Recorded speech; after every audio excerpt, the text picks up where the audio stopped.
This program is brought to you by cable franchise fees and generous donations from viewers like you.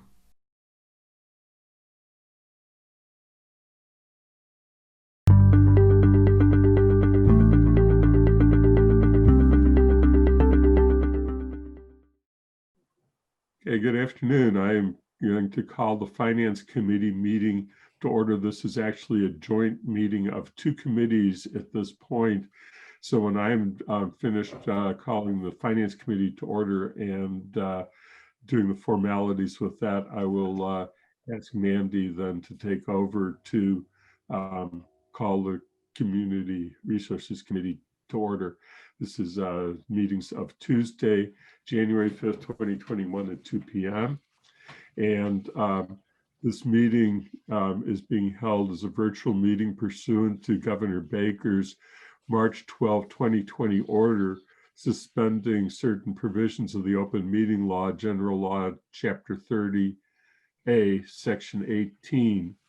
This meeting of the Finance Committee and of the Community Resources Committee is being conducted via remote participation.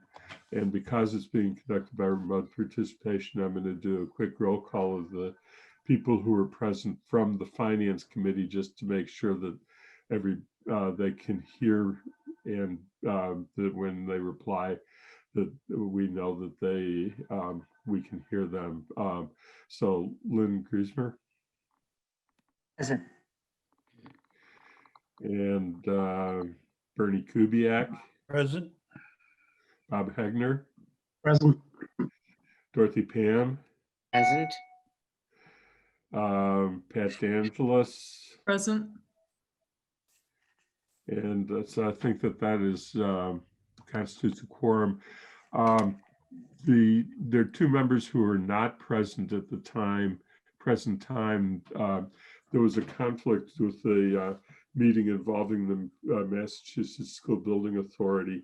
And Kathy Shane is the chair of that committee, so she will not be able to join us at the beginning, but will join the Finance Committee meeting when they have concluded their meeting with MSBA.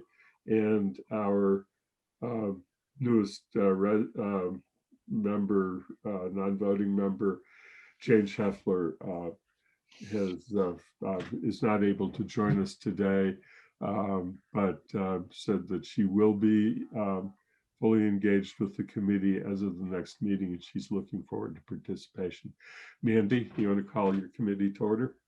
Sure. I was just going to text. Sarah has joined us too, and she's not late because I haven't called the meeting to order yet. So, it's, ditto to everything that Andy said about the virtual meeting and seeing a quorum of the Community Resources Committee present. I'm calling it to order this special meeting of the Community Resources Committee to order at 2:04 p.m. I'm just going to run through our committee members' names to make sure they can be heard and we can hear them. We're going to start with Sarah Swartz. Present. Evan Ross. Present. Steve Schreiber. Here. Mandy Johanneke is here, and Shalini Bell-Milne is not here yet, but will be joining us shortly. So we'll catch her when she does get joined in. Okay, so the reason for the joint meeting is that we have a request that was referred to both committees that requires us to act before the next meeting of the council. And it is a request for approval of the expenditure of a amount from the Community Resource, from the Community Preservation Act Committee for Housing Acquisition. And also present with us today is Dave Zomack, who's the Assistant Town Manager, John Hornick from the Housing Trust, Sarah Marshall from the Community Preservation Act Committee, and Rob Mora, and of course, staff support for the Finance Committee, Sean Mangano, is also present. So with that, I'm going to ask Dave to— And Sonia Aldridge. Oh, Sonia, you're joined too. Thank you. Dave.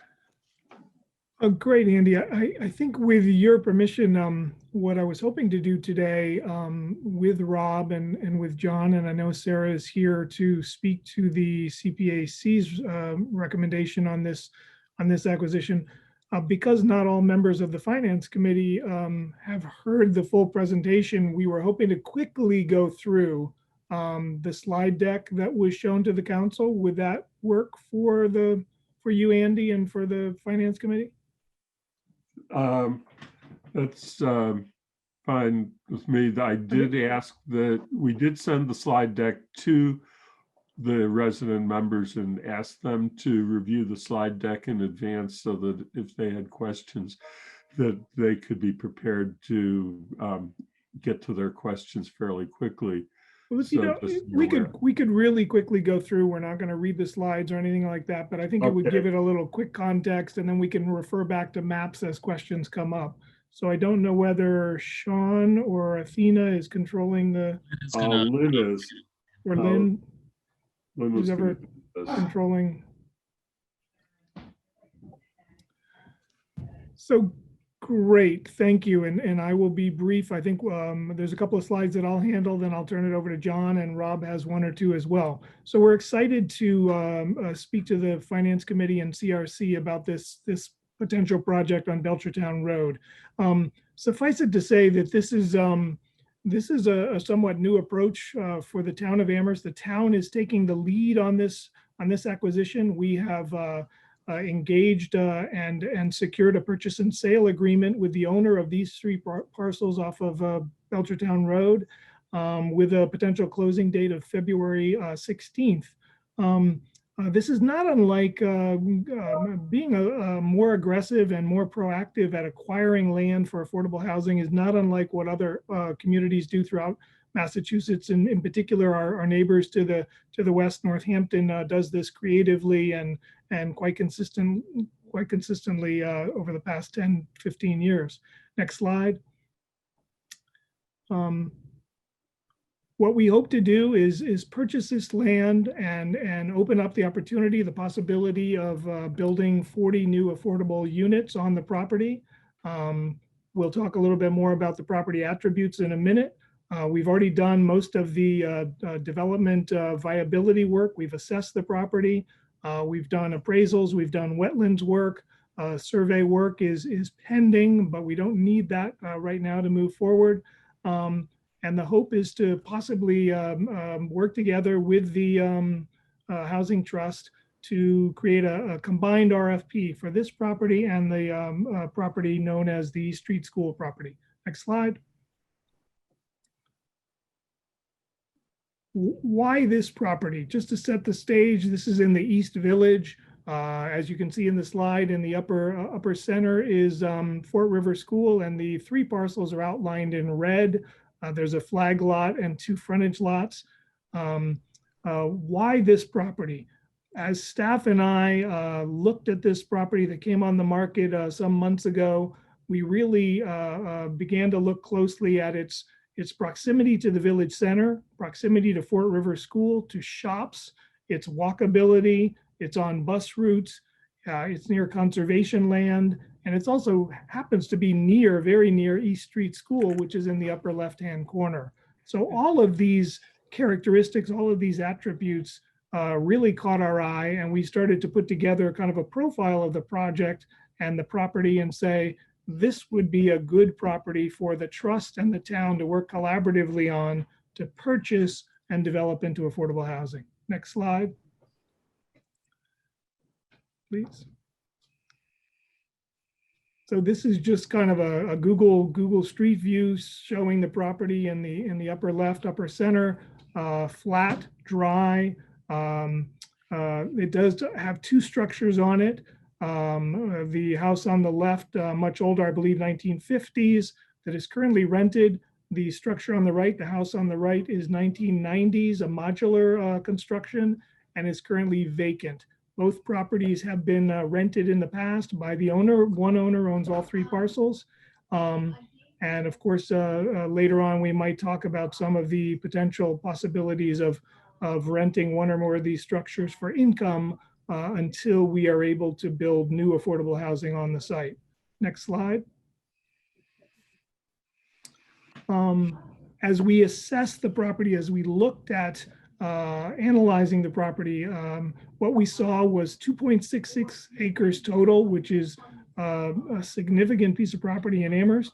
There are 3 properties, as I said, and close to 2 acres are flat and dry. We've already assessed and taken a look at any of the wetlands on the site, and we are very confident that the properties combined have plenty of buildable area for a sizable affordable housing complex. As it states there in the slide, 280 feet of frontage on Route 9 is significant. We've executed a purchase and sale agreement, as I said, and our final contingency in that purchase and sale agreement is to hopefully get approval by the town council. Next slide. I think I'll turn this over to John. I just want to add one thing to what Dave said about the property, which is repeating of something I said last night. Laura Baker of Valley Community Development, when looking for the property that eventually was identified at 132 Northampton Road that Valley Community Development is working on, took 2 years to find that property. Also, they decided to purchase the property shortly after identifying it, which is not something they usually do. And the reason for both is that it's very hard to find property in Amherst.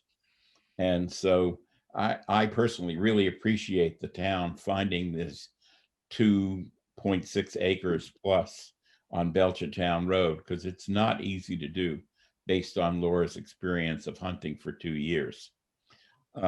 We do need this.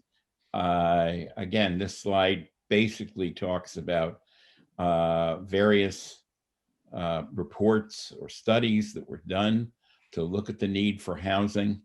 When we committed to the housing production plan as a town over 5 years ago, we said we'd build 45 new affordable units a year.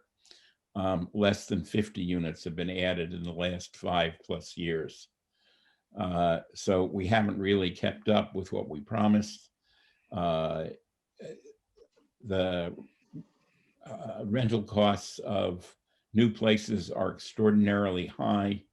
The occupancy rate is really high. So it's very tough to find affordable housing in Amherst. I think I'll conclude there. People can look at the slide if there are additional questions they have, particularly about the table, which comes from the housing production plan. The next slide, please.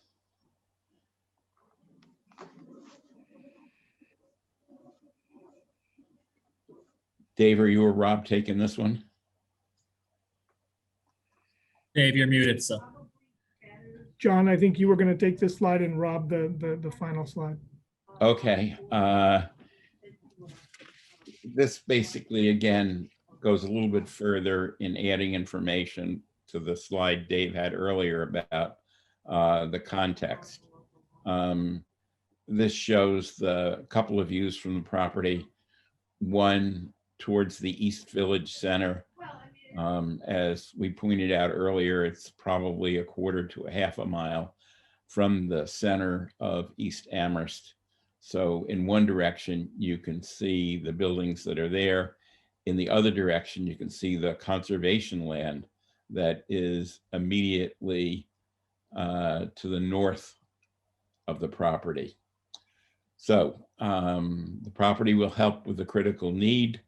It's connected to this farm conservation area.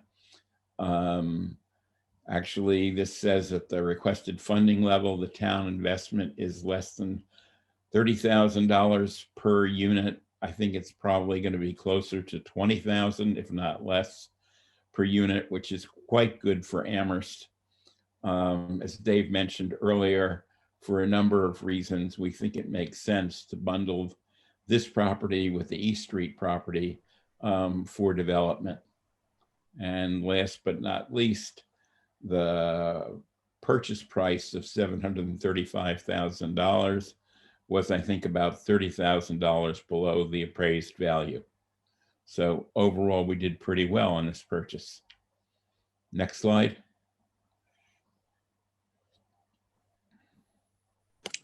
Okay, Rob Mora here. This slide was intended to provide a potential development concept, not at all what anyone would expect to actually be built here. Once designers and developers have a chance to look at it, they'll certainly have their own ideas, but it's intended to demonstrate that there's a great property here with a lot of potential for the type of and size development that would make this attractive. This concept shows a footprint of a building outlined in red. It's approximately 13,000 square feet. We are looking at this point as potentially a 3-story building that could house up to 40 units. To the rear of the property shows a parking area and then a little extra parking as the entrance driveway comes in. The 3 properties, approximately 2.66 acres, includes a delineated wetland area. This is now where this work has been completed in the northeast corner mainly of the property, and it measures approximately half an acre. So there's a good 2 acres of good developable property here.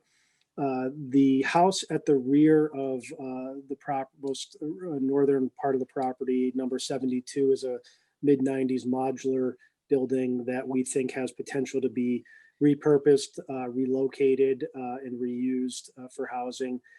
So we would like to have that option looked at in the future. Up in the front corner, the existing building is an older structure, about 1,000 square feet. Is located so far into the corner of the property that we also think that there's a potential to use that because it's not really in a location that would be built on in any proposed development. Now, the property is located in the neighborhood residential district, which means this apartment building idea isn't permitted by our zoning bylaw. So the permitting path would be through the comprehensive permit 40B process with the Zoning Board of Appeals. We have completed the initial wetlands delineation as mentioned. We have a contract with a professional land surveyor that is active, and we expect that work to be completed over the next 4 to 6 weeks. And we'll be providing the next step with a baseline survey of the property and the existing conditions. The building up front is rented. We are taking over, if we purchase this property in February, we're taking over a lease with tenants that will continue. The monthly rent on the property currently is $1,950, and we would take over management moving forward. Next slide. And I think that's over to John.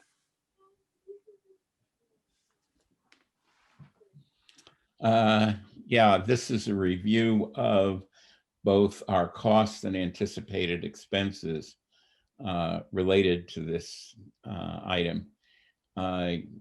Basically, the sources of money are a combination of the funding we're requesting, or CPA has recommended, that's before you now, which is the $600,000 to be bonded, plus an additional $225,000, which comes from existing CPA funds that have been deposited in the housing trust in a past year or years.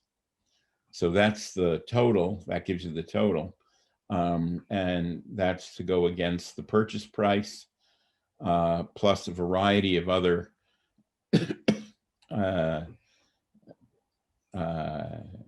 expenses that we anticipate. There are technical services which Rob and Dave have described, which we've already paid for or will pay for in the near future since they've been completed, like the appraisal, like the wetlands analysis, et cetera. There are various legal fees that we pay through to KP Law, and fees to the property management company, or assuming we use the same or possibly a different property management company, since I doubt the town is actually going to take over the management of the property, assuming it is continued to be rented, as Dave suggested earlier. Finally, there's a contingency of $50,000 for things that we cannot anticipate, or if we need to end the leases and move people out of that house that's rented, we may be liable to pay for their expenses in finding a new place to live. So that's the major reason for the contingency. So that basically gives you a summary of what we have available in funds and what we believe we will have to pay out when we acquire this property and immediately thereafter. Next slide. And I think, am I unmuted now? I think this Yes. this gives the both committees just an overview of our timeline. Our goal is to bring this project back to the full council on January 25th for a vote up or down on the CPAC funding. And with our goal of course, closing if that vote is favorable on February 16th. So I think we'll stop there. I don't know, Andy, if you, Sarah is here, I know, representing as chair of the CPAC, and I would turn it over to Sarah, and then we're available, of course, for questions.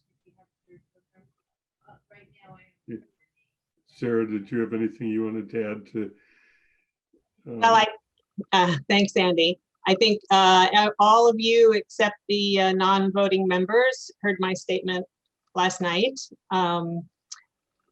which was really only to express our support for the, obviously, for this project, and hope council will vote for it. I do, though, having just heard from John or Rob, have some questions about the budget that was outlined there.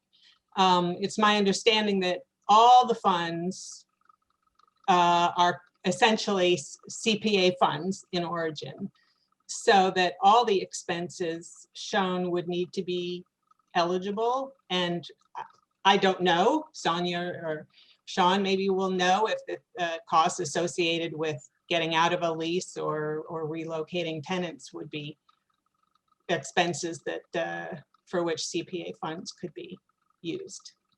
And if, if not, obviously, then they have to come from another source. Does anyone have any questions for us for CPA? You can weigh in on that one, Andy, Okay. When you're ready for questions. Okay.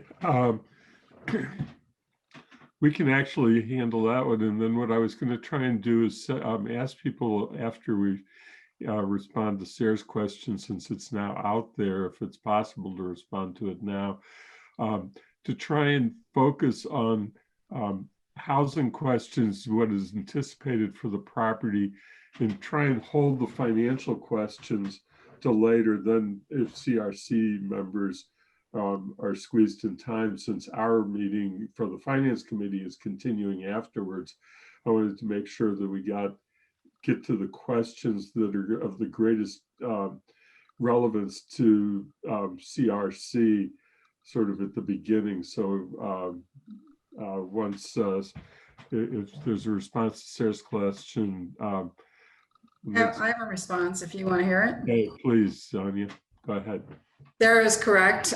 Even though the funds are going into the housing trust, it is CPA funding, and it's still held to the same regulations of CPA. It has to be spent on CPA purposes. And is the anything related to the management, including the specific topic that Sarah raised regarding if we have to do a payout to tenants who are currently in that one house, is that a permissible use of the CPA funds related to this project? That's one I think we need to run by the town attorneys, because I'm not sure when it's relating to a purchase of a property. Has Sharon weighed in on that, David? No, I would prefer, this is a great question, but I don't think any of us have the answer to it. And I think I would prefer to put it in our list of questions. It is certainly a legally related cost to developing affordable housing. So I think we need to check with our town council, with our town attorney, and see what Sharon Everett knows about past practices and eligibility for that cost. So if we could put that one in the in that box, we'll research that. Hey, Mandy, thank you. Mandy, you had your hand up, so. Yeah, thank you. First, I just want to acknowledge that Shalini has joined us.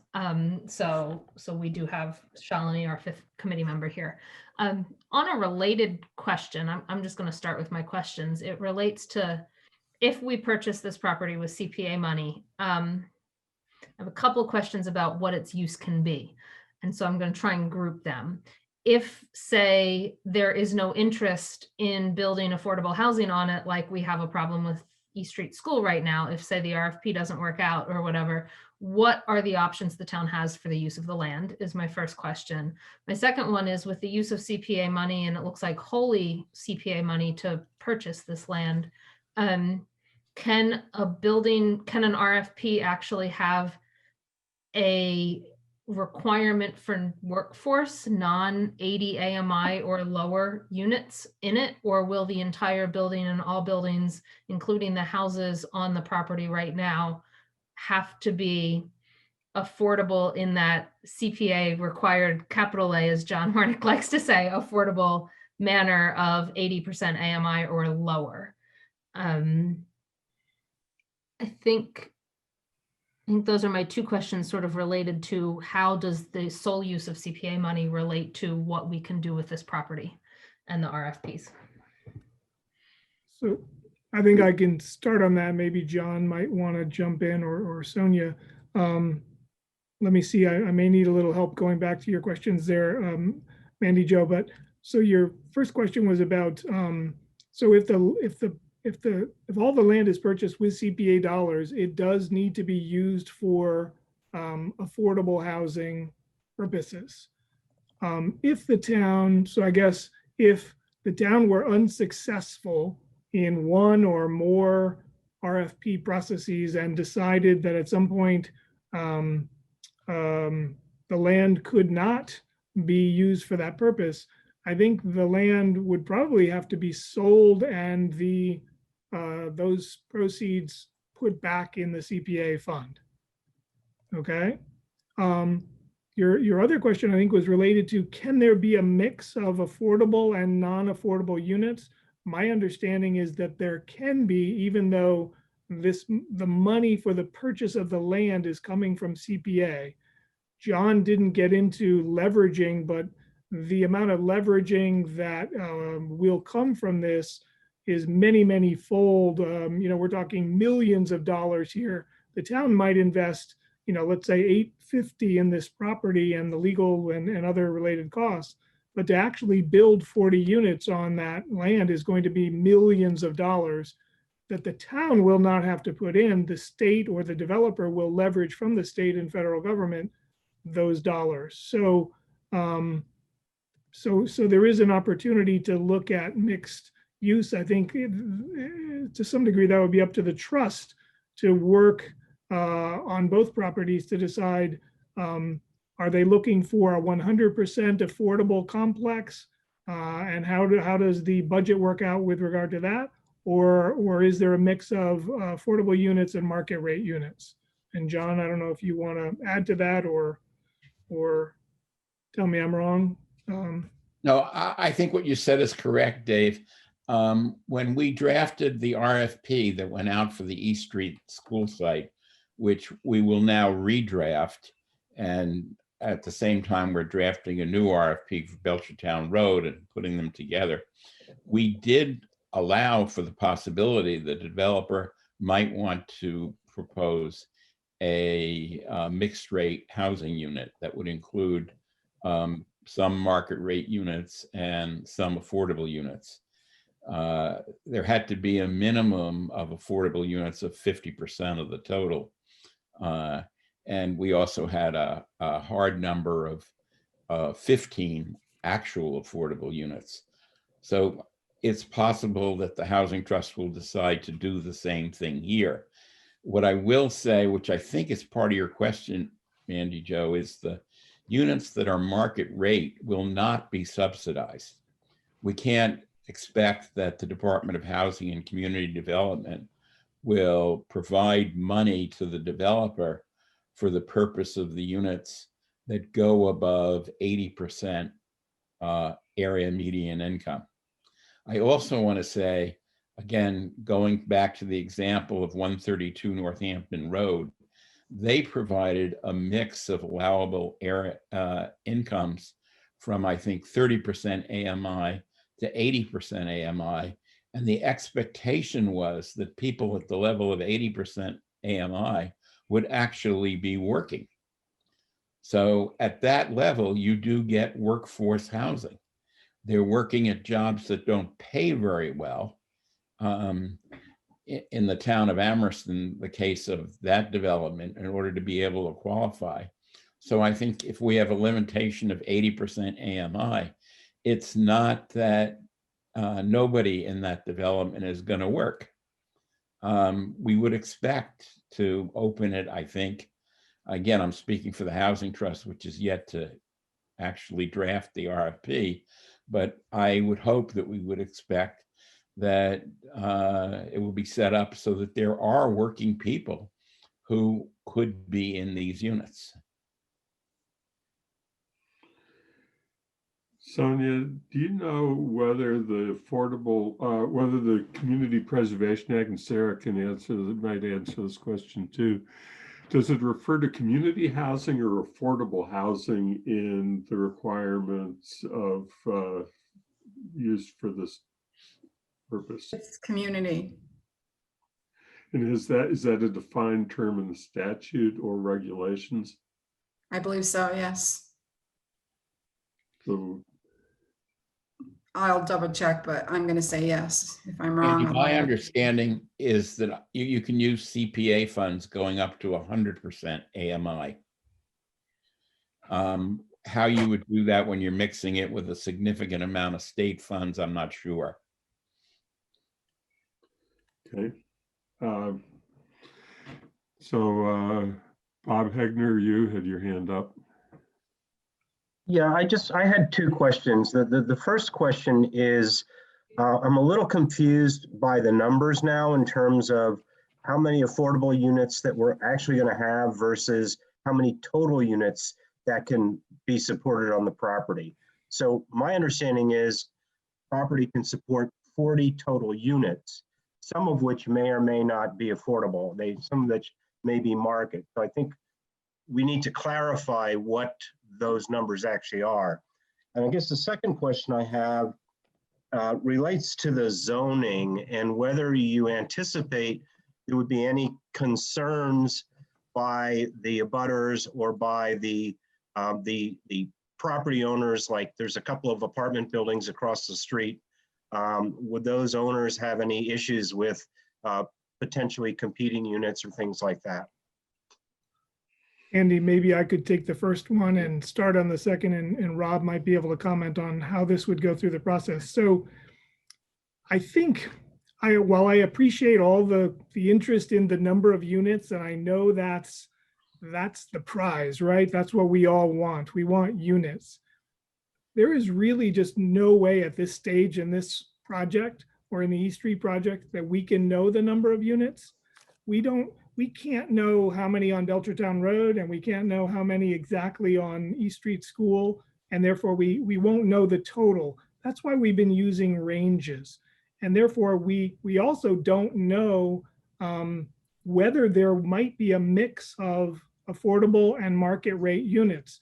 These are all things that will come out in the RFP process and the responses we get from that process. So I know it's a little bit frustrating for all of us to say, well, how many units are we going to get? Because then you can drill down into, well, that's an investment of $20,000 per unit, which is very, very reasonable and quite low for Amherst.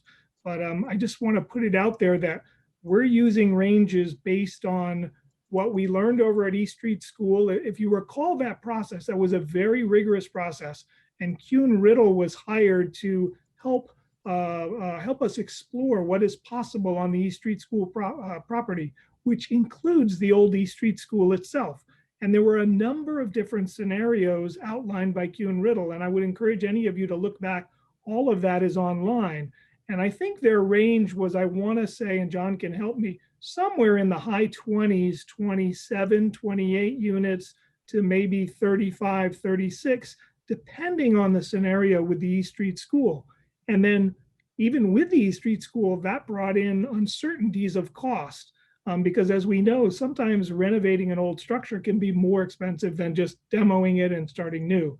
So I just want to put it out there that we're using ranges. We know from Rob's analysis and the work that he had contractors do on the site with wetlands, there is a significant portion of the Belchertown Road project properties that is high, dry, has good frontage, and we would, or excuse me, the developer would then need to take this through the 40B process, not unlike what 132 Northampton Road went through. And Rob, do you want to talk a little bit about how that might look? What would a developer do from there? Sure. So it's an application to the Zoning Board of Appeals.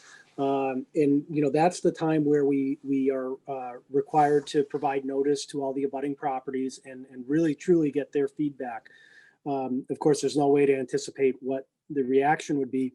What we do know is that the investors that own the properties directly to the south at Colonial Village and then to the west are looking to either redevelop or increase density on their properties themselves. So I would be less concerned about this looking to be competition for those developers and maybe even encourage them to move ahead with their plans that they have already begun. Being right at the border of the Village Center zoning district, our project, along with other potential projects there, could really be a nice way to serve a need in that part of town. But it's a pretty lengthy zoning board of appeals process. The last one mentioned, 132 Northampton Road, went through several months, many sessions. That's typical. The board is equipped and familiar with the 40B process. This one wouldn't be their first, neither was 132 Northampton Road. So it is a very lengthy, thought out, complete process on the potential land use, which would include the other boards and committees as well as advisory to the whole permitting process. Pat Angelos. Thank you. Just a quick clarification. I believe this would be, the answer would come out in the RFP process. But when you talk about a range of 40 units and refer to 132 Northampton Road, are you talking about a single size unit, or would there be a range of from studio to 2-bedroom or anything like that? And it also might be very much easier to go through the 40B process here because it's a working class neighborhood and you're not going to get the same kind of elitist resistance that we got to 132 Northampton Road. John, perhaps John could speak to units and what the trust knows from their work. Yeah, again, if we look back to what we did with the East Street site RFP, we asked the developer to create a plan which had 1, 2, and 3-bedroom units with a preponderance of 2-bedroom units. And the reason for that is that information from wayfinders from their Amherst properties indicated that 2-bedroom units had the longest waiting lists. So that's what we hoped we could encourage a developer to do. Thank you. Sorry? No, I just said thank you. Oh, okay. Yeah, I will add that, as Rob said earlier, it's great to have the work that he did for us because it gives us an idea of what might happen on the property. But once we contract with the developer, things can change dramatically. I mean, if you look at the changes at 132 Northampton Road, when they were initially deciding what to do, they were going to use the house and retain the house and add on to it in order to create the 28 units that they intended to have at the end of the day. And after several months and two different architects, they wound up saying, no, we really can't use the house. We have to start over. And also they had very elaborate plans for the property. I know I sat in on the ZBA meetings, and I think they did an extraordinary job of talking about not only what was going to happen with the house and what that would look like, but also with what the entire property would look like. And so, as again, I appreciate what Rob's done, but once the developer comes in there, they're going to do a very detailed analysis of what they think is the best way to take advantage of that property and what's the best way to construct something. Hopefully that would be 40 units. Maybe it'll be a little bit more, maybe it'll be a little bit less. It's really hard to say because I'm not a developer. And that's why we hire somebody else to do this work. Bernie Kubiak? Yeah, I'm reminded of what Will Rogers said. You always want to buy land because they ain't making any more of it. And I think you guys did a great job locating this property. And I've been told by more than one builder that the biggest constraint for creating affordable housing in Amherst is the cost per acre or the availability of property. So that said, it's really difficult to argue about this location. My question though is how wedded is the group to requiring this to be developed along with East Street School, or will a developer be given an option to respond to one property but not the other? To be blunt, my concern is around the requirements that we reuse East Street School, which I see as a real chore. I know I'm being a heretic, I understand that, and I expect the pitchforks to be outside my front door before too long. But my concern is that tying those two properties together is going to cause, won't get us the maximum bang for the buck that we could get from this property alone. Maybe I could start and then turn it over to John. So those are great questions, Bernie, and we're exploring those as we go. We're putting out there the possibility of bundling these. We want to keep our options open. If the council, in their wisdom, see that this is a good way for the town to proceed and to buy this property, then it gives us the opportunity to look at bundling the two properties. Rita Farrell, who is a consultant to the trust, I know is on this call listening. She has worked in the affordable housing field in Massachusetts for more than 20 years and is an expert on this throughout many communities and has helped us for years. So we would work with Rita, with the trust to explore, and also John has already reached out to some affordable housing developers in the region to say, if we were to pick this up, what doors does this open for us? Is it good? Would it be better to bundle these? Because of course, if you can bundle, you can presumably reduce legal costs and closing costs and the potential for more units. The number that we hear pretty consistently is north of 40 units. The higher 40 and above is a really good number. If you can get 50, 60, 70 units, then the cost per unit and the cost of developers comes down, and it really makes projects doable as you look for the tax credits from the state and funding from the federal and state government. So we're keeping the bundling option open, we haven't hooked the wagon to that.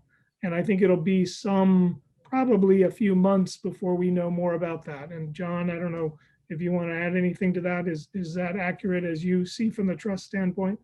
I think that's accurate. I want to respond to an assumption that I think Bernie made, which is that to develop the East Street School site means you have to keep the East Street School.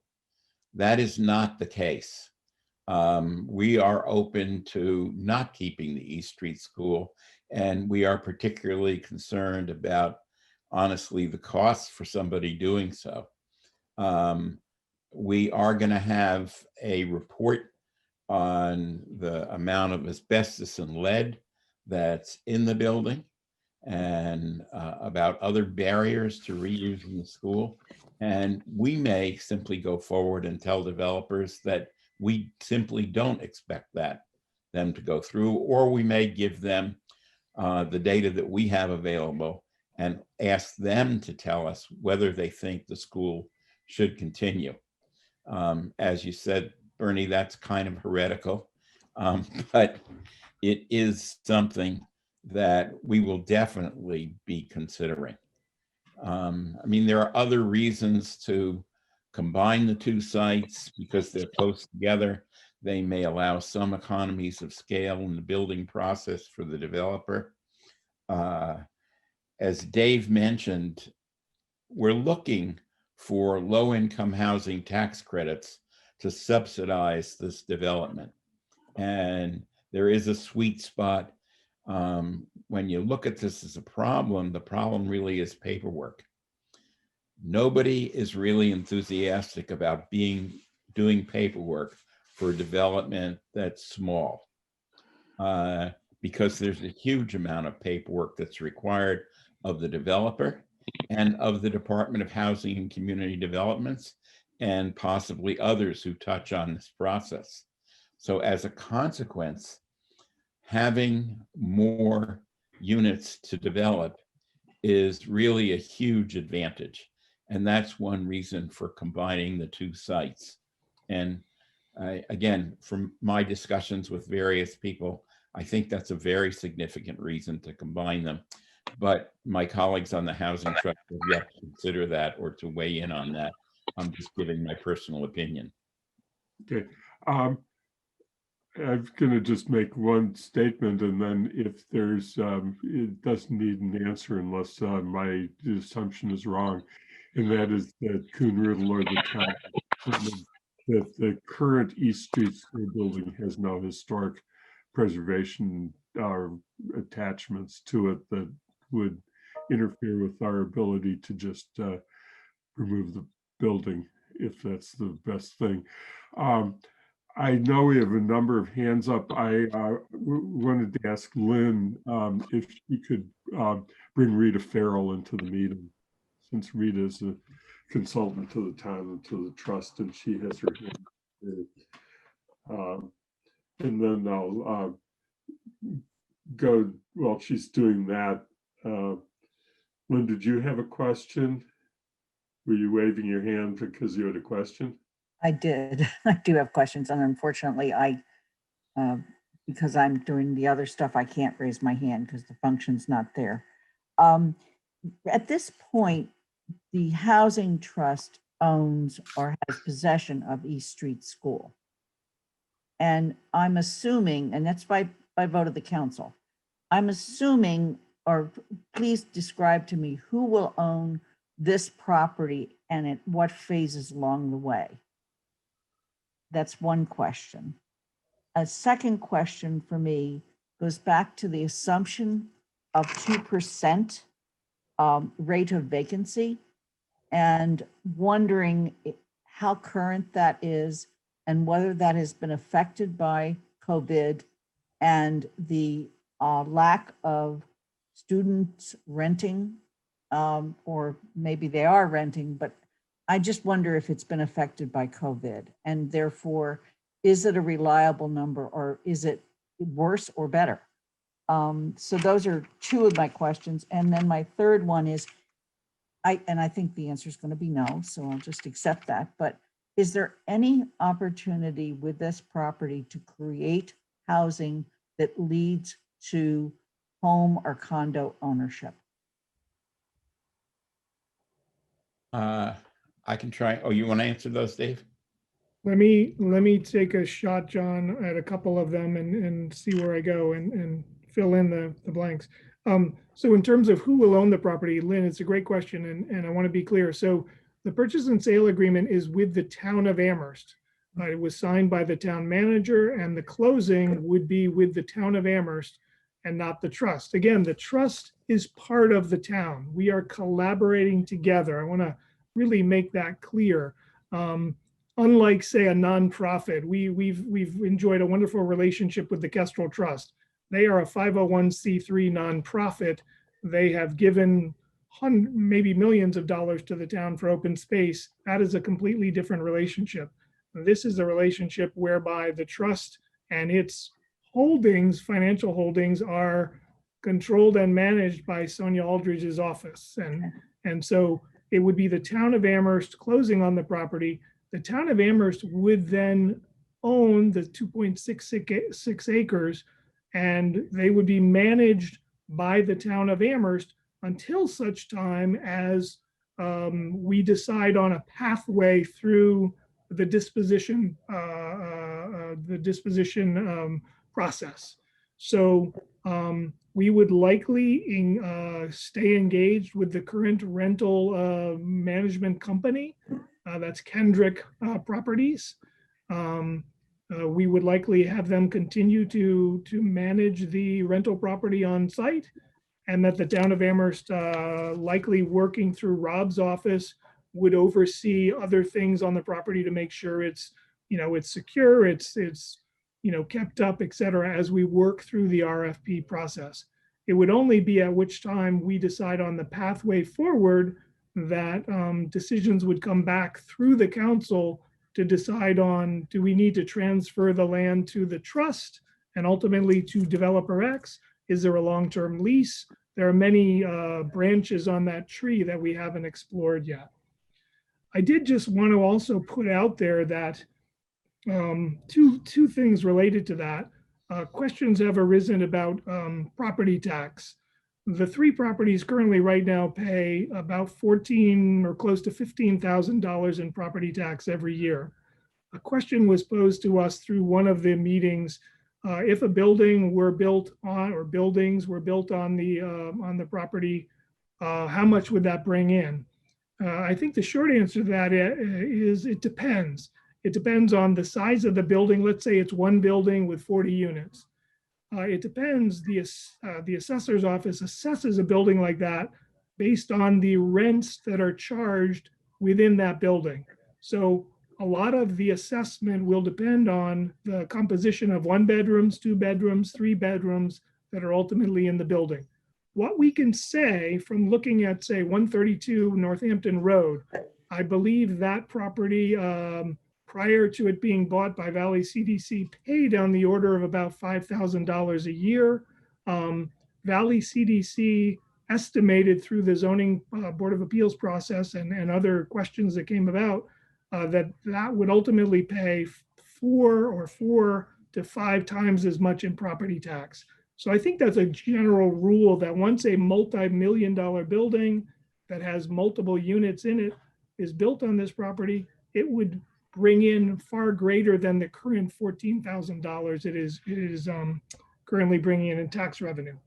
I also want to put out there that in the interim, while the town is renting at least one of the houses on site, perhaps 2, we don't know that yet, that rental income will also come into the town of Amherst.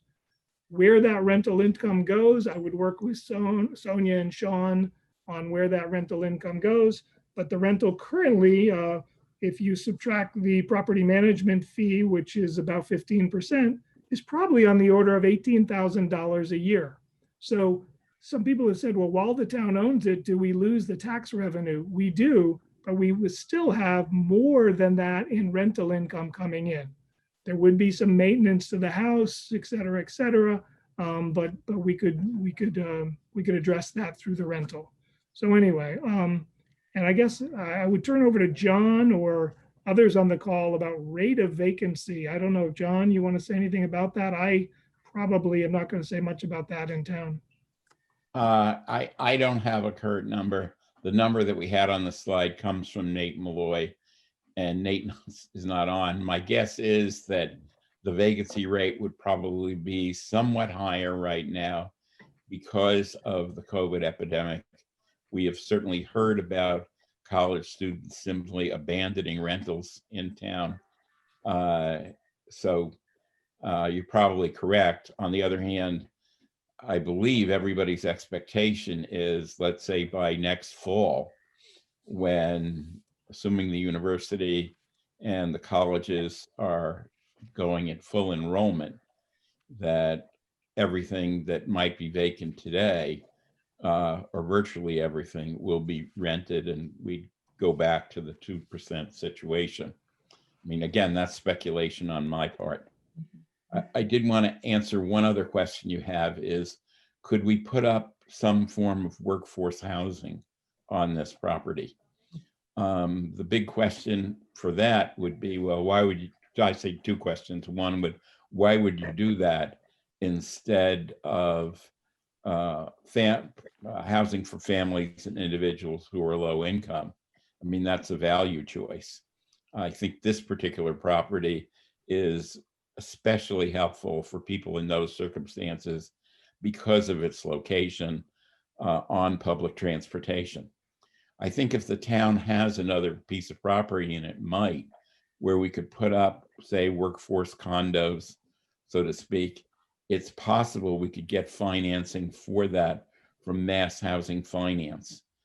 Honestly, I don't know much about it, but I am at least aware that they have a workforce program that goes up, I believe, to 120% of area median income, which is significant, which they would subsidize, which they will offer money that essentially allows a subsidy so that families at that level could be housed.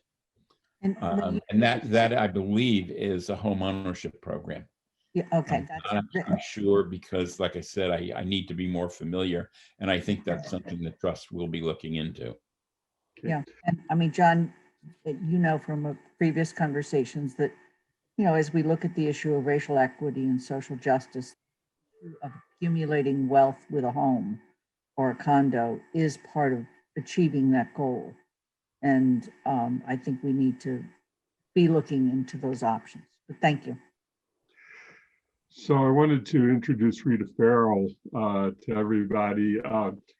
Rita is a select board member in one of our neighboring communities, Shutesbury, but more importantly, she's had a lifetime career or a long career working in affordable housing, and worked very closely with my former fellow select board member, Connie Kruger, and she has been working along with and assisting the Housing Trust. And I gather from your hand up that you had some comments on questions that have been previously raised, Rita. Yes, and thank you for that introduction. So I want to clarify a couple of things because I think this is really important. You're using CPA money, and CPA money come for the acquisition. And so CPA money comes with a lot of statutory requirements. And I'm going to read just a couple of sentences here that I think are germane to the discussion. So any real property interest acquired with CPA funds must be owned by the municipality, but management of that interest for affordable housing properties may be delegated to the housing authority or nonprofit organization, which means really because the property is being acquired with CPA funds, then a long-term lease rather than an outright sale would be in play here. Secondly, you know, we've been talking about, or you have been talking about affordability and the level of affordability and whether or not workforce housing. The CPA guidelines say that, you know, the maximum area median income is 100% of the maximum area income.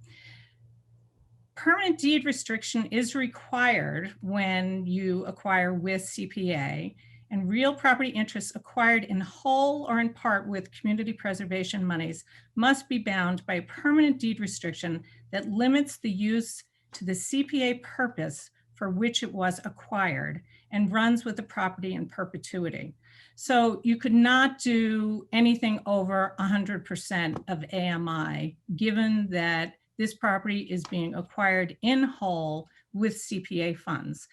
In some developments, you know, the town, you know, towns have put X number of dollars into a affordable housing development and designated certain of those units as being, you know, CPA units. But in the case where you're acquiring land, it's very different. So I want to make sure that's clear. Now, East Street School has no CPA money in it. It's not to say that it couldn't, you know, if it's part of this development or it's separate, that there might not be some CPA funds needed for the East Street School. But it doesn't have the same requirement because the property is a town-owned property. So I wanted to make sure that was understood. Okay. Well, thank you, Rita. I'm going to continue on because we've got 5 more people with hands up right now, and I'm going to continue on the list in order. So Dorothy Pam. You're muted, Dorothy. Thank you. I have a couple of questions. First, the land abutting it is called farmland conservation. And is that a special kind of conservation? And if so, it's the word farm there that I'm interested in. What does that mean, farmland conservation? Dorothy, I'm not sure what map you're looking at, but you might be looking at a zoning map. There might be a farmland overlay district in that area, but the property to the north and to the east is already owned by the town of Amherst. It's called the Fort River Farm Conservation Area. Well, there's the word farm in there. That's what I'm Yeah, asking. So I Fort read it River from the chart Farm. today. So Yeah, what does that mean? We bought that about 5 years ago, and it's Mhm. being developed into community gardens. There'll be a trail system there, and then it is possible that we may rent out portions of the property to farmers for small pilot projects for them. You know, some farmer wants to get on a half an acre of land, but they can't afford land prices in this area, but they want to get their hands dirty and their feet wet. That was designed or purchased for that purpose. Okay, so it's not, I guess in my mind, I thought that land was classified as wetlands, but it is not. The small farm thing, my daughter got started with a 1 leased acre in Hadley. Now they have grown tremendously. So that would be a great use. There are so many farmers that need that start. So my second question has to do with that same map. If you could put it up again, because the first times I saw it, I read it completely wrong, and I can't figure out what the middle stuff is. The square, the building is going to be in the plain red box, and the other stuff is either parking or lawn or playground. And there was one area that was very complex, kind of in the middle of some grass. I had no idea what that was. Maybe Sean, or Lynn, who's ever controlling, could put up the development potential map again. I'm working on it. All right. And because that I wanted to look at. The other thing is, I've been told it, but I've forgotten it. 80% of AMI is approximately how much money? It depends on the number of people in the household. Yes. But if I recall correctly, and this changes year after year, right. It's probably around $70,000 annual income for a family of 4. Okay, that's money. Okay, so great. Rob is back on, and this is Rob's concept drawing. Do you want to tackle that first question, Rob? Yes. So the red box outlined in red, the white box outlined in red is shown as a potential building site. All of the gray is either driveway and parking spaces. right around there. The green is just a background color to kind of give some contrast to those two elements. That line that kind of goes all over the place, starting from the midpoint on the eastern boundary, and goes in a little bit and jags around like a boot and then back up around, is showing the wetland boundary. I see. The hatching up on the north side there is a flood zone located there. And then shaded in the background are the existing structures that you kind of see underneath these images. Yeah, and throughout the green area, there's markings for a potential playground area or picnic area, that type of outdoor space. What is the area in the middle of the gray that has that? What is that? Those are parking spaces. The darker areas are actually, if it were zoomed in, you'd see the hatch marks on them. They're indicating a accessible parking space, the loading zone next to an accessible parking space. So it's just reserving the area needed for those spaces. I guess I was wondering if, because it seems like the parking takes up an awful lot of the piece of land. And I guess I was looking for more of a sense of some common shared green in connection to the building. And I know this is just a temporary design, but whether, and the land underneath the parking has to be of a certain type. Are there other options for how the parking could be done in a less intrusive way and more of the green land be around the apartments? There will be many options. We ourselves had various concepts with 2 buildings, 2 smaller footprints with parking between or off to the east. We had concepts with the driveway coming in on the west side before we had the wetland delineation and saw that there was even more area that potentially could be developed than we originally thought. So there absolutely would be a number of probably different ideas that the developer's design team will be able to present moving forward with this. Right. Okay. Thank you very much. Okay. Shalini Balmel. Thank you. So I'm concerned about what's stopping affordable housing workforce developers. And I heard 2 things today. One is the paperwork, and then the cost is, I think, what Bernie, I couldn't really make out, but I think it was about cost. So my question was, do we have other properties other than East Street that are not being used and could be developed for affordable housing? And my other question was, how do we advertise and try to get developers in affordable housing? Because it does seem like there is affordable housing. There are developers who are really committed to it, and it's just like maybe we're just not reaching them. So what is our process for reaching out to them? How do we advertise it? Let me jump in there first. Shalini, so again, all good questions. Yeah, I mean, developing any property in Amherst or any town, Northampton, it begins with a series of decisions, and certainly the cost of land and the cost of development. You and I have been on many meetings where this has come up with the chamber with the bid.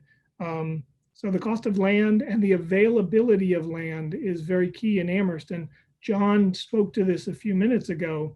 And I say this a lot, which is, I firmly believe, our future lies in the redevelopment of land in our village centers.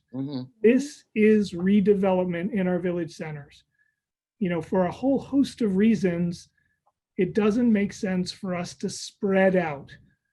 At the very least, perhaps the most important one is global climate change. Every time you move horizontally on the land, you need to expand water, sewer, electricity, pavement, all of those infrastructure costs, and the maintenance of those and the environmental impacts of those. So here is a property in the village center that has been used for a whole host of things, most recently 2 rental houses, that we are saying, isn't this a higher and better use now to do dense housing in a village center? I wish we could bring down the cost of things. I mean, Massachusetts has one of the highest development costs in the country for any kind of residential development, and that's a bigger nut than we're going to crack here today. But I think I want to go back to something John said a few moments ago, which is Valley CDC spent 2 years looking for a piece of property, and they found 132 Northampton Road. And kudos to them for finding it and taking it this far. It was not easy. We just started this. I don't know, John, when did we start this? In October? In October, I believe, Dave. October. So here we are on January 5th. We have a closing date of February 16th. We are moving at lightning speed if we decide to move forward with this. And that will give us a huge leg up because we haven't, looking for land for 2 years has a cost. That's a staff cost. We have put in some staff time. John is volunteering his time. Rita is there with us. But here we are on the cusp of saying this is a really good piece of property that is affordable to us and can translate into units that are at an affordable cost per unit.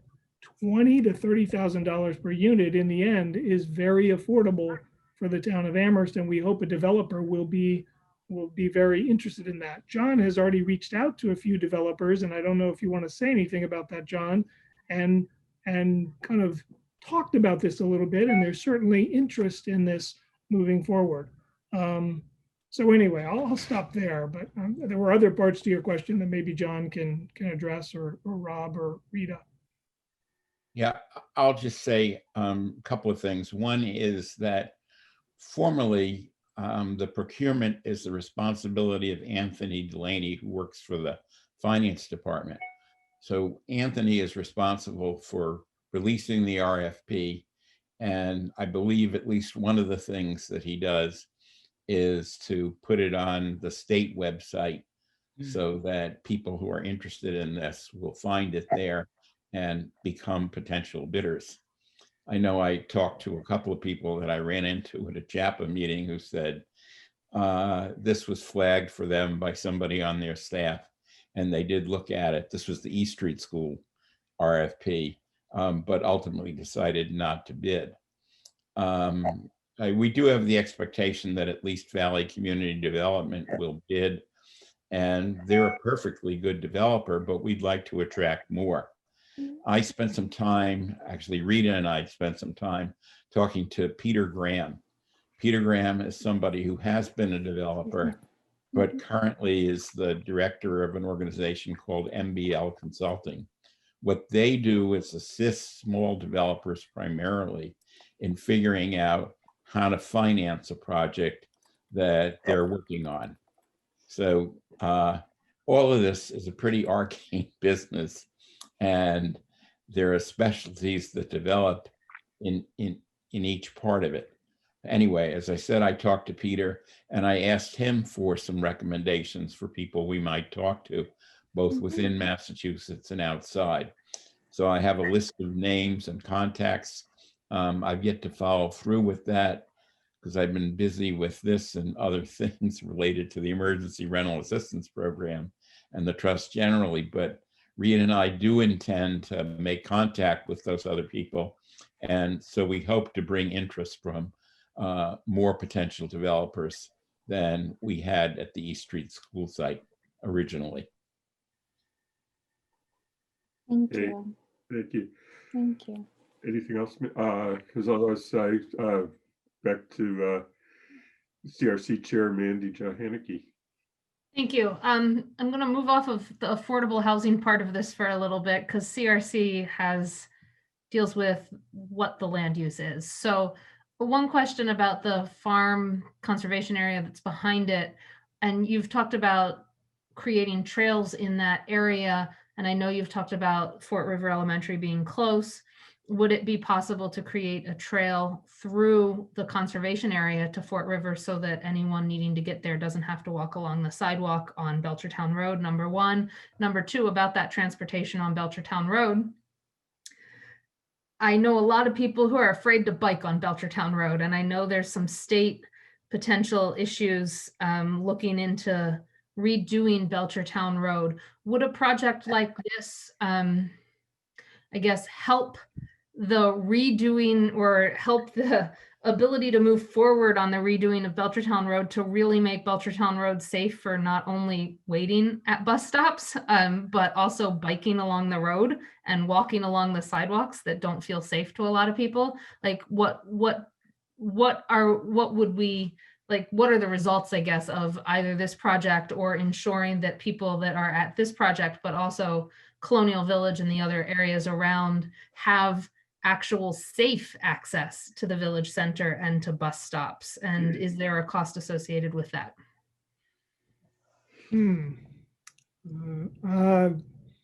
That's a lot, Mandy Jo.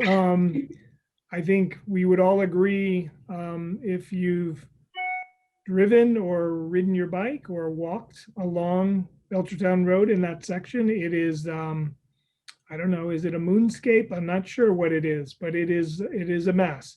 I do know that Guilford Mooring, our superintendent of public works, has been working with the state on future plans there. They have had survey points out there for some time. Those big, I believe those big white squares are part of that whole process. And I believe there is money moving forward in state processes to redo that section. I have not, Rob nor I have not been involved in that at any level. I'm not sure whether this project, it certainly could be, it could be added to the urgency, but I'm not sure this is going to put anything over the top. I think that state process will move like other state processes do, and it'll eventually happen. You know, I do know I was somewhat involved in the Route 9, the redevelopment of Route 9, you know, from the center of Amherst down to the Hadley line. And the state was very open and receptive to improve crosswalks, improve bike lanes, improved pedestrian safety, et cetera. So I have confidence that those elements will be there. And given the concentration of housing, residential housing, particularly apartment style residential housing there, you know, there are thousands of residents who live along that stretch in Aspen Chase and Colonial Village, and then moving farther west in the various apartment complexes behind East Street School, et cetera. So, you know, I have a high confidence that those kinds of things are being worked into those plans. Your earlier question about connectivity to conservation land, again, I try not to get too excited. If we were to acquire this property and then move forward with a development, I think we would then look at what are the possible connections to be made to the Fort River Farm Conservation Area other than the sidewalk. That is clearly a way to get people there. Your question about can we connect Fort River School with the Fort River Farm Conservation Area? Absolutely. And if you really want to, you can go back to see my presentation at town meeting about 5 years ago. I made that case that we were going to try to do that. It's just a question of, it's on my list. I need to get it in the queue. And, you know, I'm sure Sonia and Sean will find money for me to make that bridge happen. There is a stream between Fort River Farm Conservation Area and Fort River School. We need to put a bridge. It's not a huge bridge. It's not a Station Road bridge, but it's a bridge. And I know that Sean loves to fund and JCPC love to fund bridges. So I'll be coming with a request. Okay, thank you. Okay, Kathy, you've escaped MSBA and you're with us now. You have your hand up. I do, and as everyone knows, I'm coming in late, so I'm going to watch the tape later to try to avoid asking questions that everybody were asked. But I want to follow up on what Rita told us about CPA money restriction. And John Hornick, during an earlier public meeting, I asked about the 40 units and would they all be affordable or would some of them be market rate? And you had said the RFP might be 50 or 75% affordable, but I think Rita was just saying that they have to all be affordable. Did I hear that correctly? Because I'm talking about this property, not the part that's the East Creek Rule. Did I hear that correctly? I think it was 100% of AMI was the answer. Right, so they can't go up, and but not that, you know, 10% of the units would be market rate. It's everything. If we do succeed in getting 40 units, 100% of them would be in, I understand that affordable can be 50% AMI, 80%, but I'm talking about not any market rate, which you just answered differently the other night. And I'm not going to hold you to what you said the other night, but I'm just trying to understand when Dave does the quick math of 800,000 divided by 40, what a good deal it is. I did, if it was only 50%, I'm going to divide 800,000 by 20, in terms of how many units are affordable. So we are constrained based on what I heard Rita say, because we're buying the whole, it's not CPA's buying half of it. Is that correct? We believe we are constrained, Kathy, but we are going to follow up on that and we'll get you a written response to that. And we're going to check with legal counsel on that. I don't have a problem with it. It's not that I think that's a bad idea. It's more, Wanted to be clear. Yeah. It's getting what amount of creativity do developers have. And I was very struck with Valley CDC on the small studios for singles in 132, when I asked whether you could build the building in a way that 2 units sitting side by side, at least a few of them, didn't share any electrical and plumbing, so that if later on you decided you should have a 1-bedroom, you could just convert some of the units to 1-bedroom. And they said that's a great idea in terms of design, but we can't make the financing work for the building if we don't have every unit paying, the way we've done it. It had to be every unit paying a rent, rather than some of them might be a 2-person unit and we combine 2. So I'm just trying to understand the limits of the money we later go for, because the attraction of this is it's a bigger space and the square footage would allow 1, 2, 3-bedroom, not all small spaces. Is that still going to be fairly attractive to developers, given what the state money funds? So that's my question, because if there is no market rate, it's a different business plan that they would have to come up with. Well, I would certainly defer to Rita. When I answered you the other day, I think I was thinking about what we did at East Street site, which is, as Rita pointed out, not property that was purchased with CPA funds. And I depend on Rita to set me straight when I make mistakes, and she will be our consultant in drafting the RFP. So whatever we have in there will be consistent with what the regulations or the statute have to say.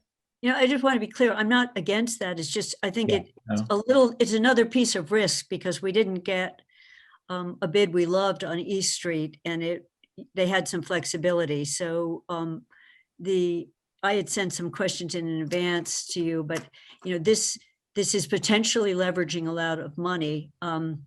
If the leveraging and the money doesn't happen, is there, after 5 years, after 6 years, is there some point at which we say, uh-oh, it just didn't happen, or or we're pretty sure that leveraging can happen because of the location and the attractiveness of this property. So I'm just trying to figure out, if you offer this to them, will they come and will we get what we want out of it? I think so. The problem with East Street had to do with the fact that we couldn't answer questions that the developer had about wetlands and about the extent to which hazardous material, including asbestos and lead, were present in the building. And so they were uncertain about how to move forward on a bid. We are currently working to correct that, so that when we go out with the East Street School, that information will be present. Again, I think that combining the 2 properties will make it attractive, because it will be more attractive, honestly, to the Department of Housing and Community Development to finance their so-called regular community incentive or tax program. Should be responsive to the larger size of the development that we can do when we combine the two properties. Now, obviously, with respect to anything, there are many potential slips between what we think will happen and what actually happens. It may be that we'll discover that we made some critical mistake that we weren't thinking about in the RFP, and it's not attractive to any of the developers. So what do? I don't think we give up. I think we look back at the RFP and look at what we need to change in order to make it attractive to a developer to come in and make the best use of these properties. I think both properties have plenty of advantages, which Rob has really pointed out, and we should be able to find somebody to do this.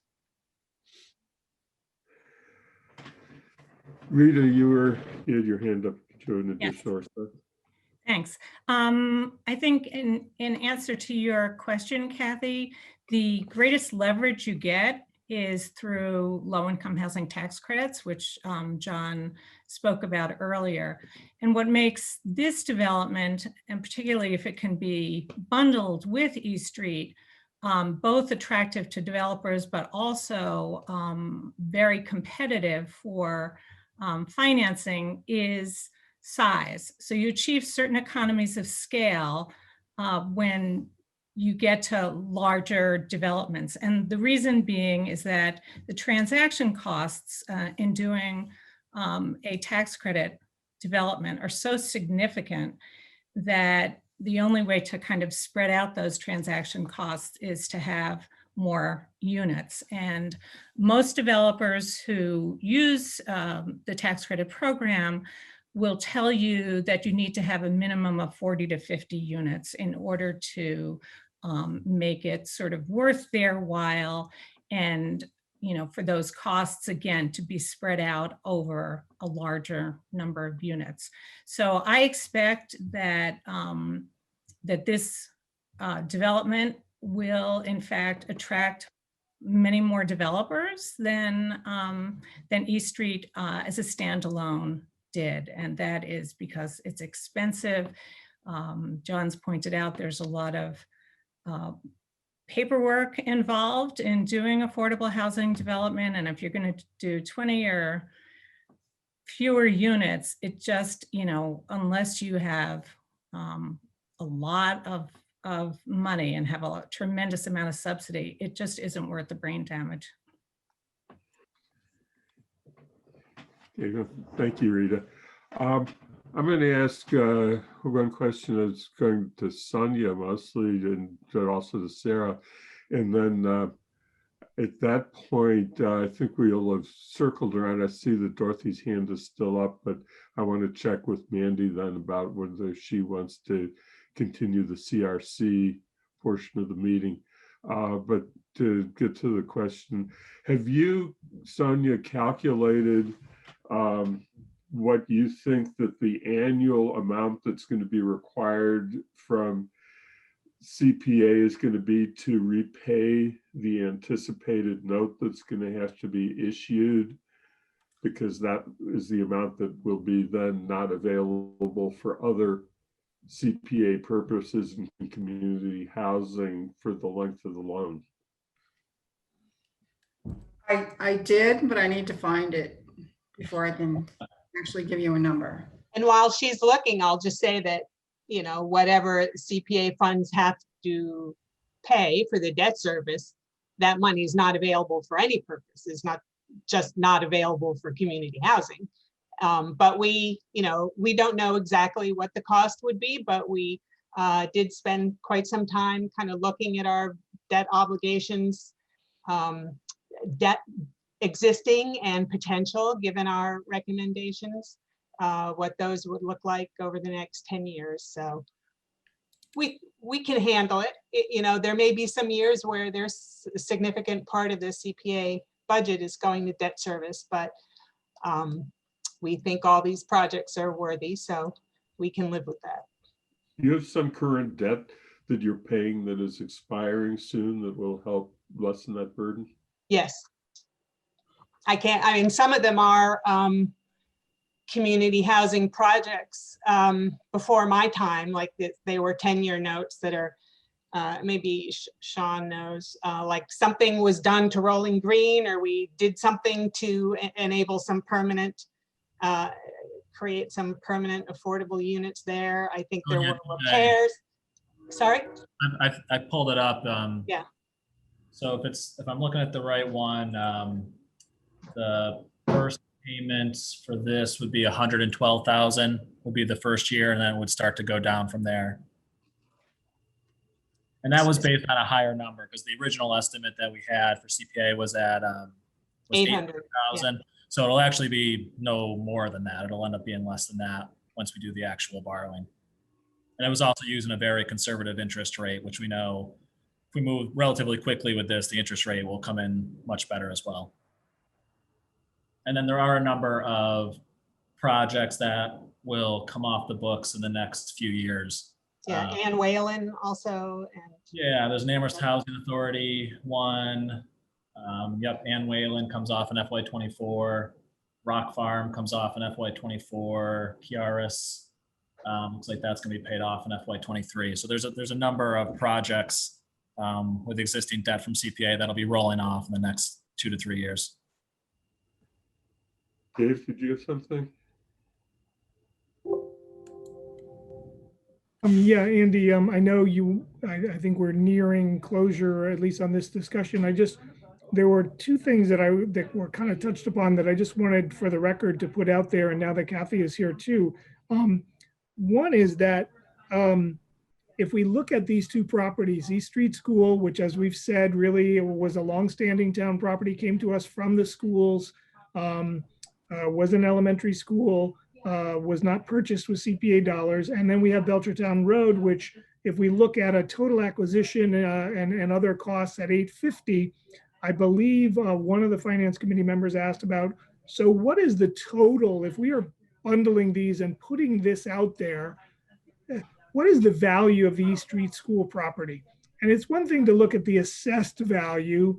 I won't go into, I'm not an expert on assessing, but the market value of East Street School currently, staff and I threw this around a little bit earlier today. And if we put that out on the market right now, I mean, we think that it would certainly sell below $500,000, maybe in the $200 and maybe $300,000 range. It's not a high value property. It's a very oddly shaped property. It has the liability of the school. So just for round numbers, if we think about the town's donation, the town's contribution to this project of affordable housing, if we bundle them, is approximately $1 million if we move forward with Belchertown Road. If we think of it in the range of $1 million, let's keep in mind that the developer might come back to the CPA in a future year and say, we need a cash contribution of X to move this forward. So this might not be the last. If we bundle these and we find a developer, which we hope we do, there may be another ask of CPAC that is a modest ask. If we look at other communities, again, we're often compared to Cambridge. Cambridge is very creative and uses a tremendous amount of their CPA dollars and other funds toward affordable housing. These asks are regular, and it's, as John said, we need to prime the pump and keep them moving through the pipeline. That was one point I wanted to make. The other point I realized I did not answer Chalonet's question about town land. We have been and continue to look at already owned town property. That's where East Street School came from. That came from our inventory of town-owned land. And we said in conversations with John and Rita a couple of years ago, hey, let's look at East Street. There's a couple of other properties that the town owns. There's not a lot that are not encumbered. And by encumbered, I mean they don't have a current use, or they're not, let me just, there's a couple of properties in North Amherst. There's one or two in South Amherst. Many of them we've already looked at with kind of a first lens. And what we find is we own them because somebody didn't want them. Typically, they're very wet or they have limited access. They're not large. But then there's other properties. There's the North Amherst School, which comes up from time to time. We're currently leasing that out to some very worthy nonprofits serving children and families in our community. There's the South Amherst campus, which we know is vacant on the South Amherst Common. We're going to be looking at that with the town manager. What are some of the potential future uses of that? There's the old Hitchcock Center building, which is a lovely old building, but really should probably be demolished. It is in such, it's an old barn. It can't be reused for affordable housing, and it comes with encumbrances on the deed. So we're looking at all of those, but Challoner, none of them rise to the top of access, infrastructure, water, sewer, electricity, bike, bus routes, sidewalks. That's why this one jumped out at us and leapfrogged over anything we own other than East Street School. And that's why these two rise to the top together. So we're not saying we're not looking at those other properties. Some of those might be more appropriate for a habitat house, but not for 40 units because there just isn't room on the property given the wetlands, the access, whatever, the setbacks. So we're still looking at those, but none of them scream 40, 50 unit affordable housing development. So I forgot to answer that question. I'm sorry. Thank you. So Mandy, what is your thoughts about how we proceed now? I do want to ask Dorothy if she has an additional question, but I want to ask you first. I'd like to ask my committee to raise their hands if they have any other questions or desire to not adjourn this meeting at this time of CRC, because I think I've seen the people who I know had questions have asked questions of CRC. So I'd like, if they want to continue on the meeting or still have questions, please raise their hands in the raise hand section. Otherwise, I think I'm just going to adjourn the CRC portion, the CRC meeting. So I'll wait a little bit. And I'm not seeing any additional questions from CRC at all, or any indication that they want to continue on in this meeting. So I think it tells me that CRC has received the information it needs to go and deliberate next week on January 12th. So with that, and your permission, in some sense, your permission, Andy, if you don't have anything else to add for CRC, I would adjourn CRC. I think that's up to you as the chair of CRC. What I was going to do is ask Dorothy to ask her question after CRC leaves, and then we're going to go into discussion on the Finance Committee of the issue. You have another meeting scheduled, I believe, for the 12th of January, in which you'll follow up on this special meeting. Yes, CRC will be back on the 12th for deliberation and recommendation. And with that, then at 3:39 p.m., I'm going to adjourn the CRC meeting. Thank you, CRC members. Thank you. Thank you. Dorothy, you had a question. Yes, this is in reference to projects which are desirable to developers. And let me just preface it by saying I'm very excited about this new project. I think town donation of land is the way to go on these things. But when Kathy was worried that from what something Laura Baker had said about 132 Northampton, that small uniform units were somehow more easy to do financially, and worried that the 1, 2, and 3 bedroom apartments might turn off developers. I'm thinking about Olympia Oaks, and is John, I hope John Hornick is still here. I can't see, okay, because that's a fabulous project. It's under Wayfinders. I've been there several times. I know it's smaller, but it has, variable sized units, and it was developed. I know it, I've heard it took a long time, but so I wanted to get a little experience and knowledge from John on how that came about, because it's a wonderful location, wonderful apartments, and there's a community building too, which is very, very nice. So how did that work out, John? Well, I've been there and toured the property, and I agree that it's a well-designed property, and it works very well. I have to say that I was not part of the development process, so I can't tell you exactly how it worked out. Dave would probably be in a better position than I am. The only thing I will say is that I think when the Housing Trust drafts an RFP, it will include a requirement for 1, 2, and 3 bedroom apartments with, as I said earlier, an emphasis on 2 bedroom apartments, Right. like we did with the East Street RFP. So I don't want to go into great detail, Dorothy. It's a great question. You don't want to know how many years. That project, start to finish, I think took 25 years. We got the land from the university with the intention of someday doing affordable housing. There were numerous kind of processes through town meeting that eventually resulted in Roy Rosenblatt, who was a wonderful staff member who worked for the town for many years in community development.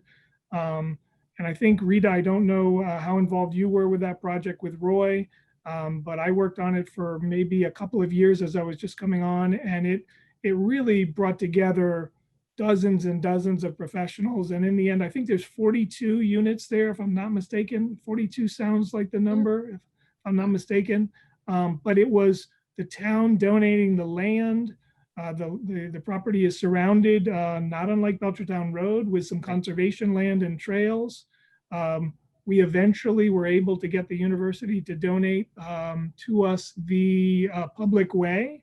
So we now control the public way to Olympia Oaks. And then you have the adjacent development, which is private at Olympia Place. So Rita can probably give more details on that, but it really, that was a big win for Amherst, but it took a long time. Yep, it's still good. Sonia, did you have something? Yeah, I just want to clarify something on the debt service. The number that Sean gave you, that was when we were basing it on 800,000. It's now 600,000. So I just updated the projection and it's 84,000 as the first payment, which is at 4% estimate right now. And pretty sure it'll come in lower. Okay. Just Andy, one other thing on Olympia Place, Olympia Drive development there. We, Olympia Oaks, we donated the land, and then we also, we gave CDBG funds to the project. I'm not sure if we gave CPA, but I want to say it was around $750,000. I don't recall, it's been a number of years, but it was north of 500,000, I think, that we put in terms of cash, and then the land itself. So Rita may have more details that I just can't recall at this time. I can just add a couple of things. Wayfinders, which was then HAP, was picked through an RFP process, and Dave is correct. The town did, I think, used about $350,000 in CDBG funds to do the infrastructure prior to the disposition of the property. So it got some of the roads and utilities in there, and there was additional CPA funds. All of the units at Olympia Oaks are affordable, and I believe all of them are at or below 60% of area median income because it was financed with low-income housing tax credits. Okay, thank you. Lynn, am I able to do a share screen and show something? Because I want to move this along and I want to put up my version of the order because I highlighted something. If not, then. If you're able to share your screen. Okay, let me make sure that I have, here it is. This is it. Okay, so for everybody's, I hope you have seen this. This is the council order that's being proposed, and what we're going to have to move to is a vote on the council order. And I know that Bernie had his hand up, and I have not neglecting that, but I wanted to get this at least out there because I think we need to move along to a conclusion. And the reason that I highlighted the piece in yellow is that the order sort of does two different things, or several different things, because one is it's approving the CPA funding request, and but it's also dealing with the acquisition of the property and authorizing the acquisition of the property.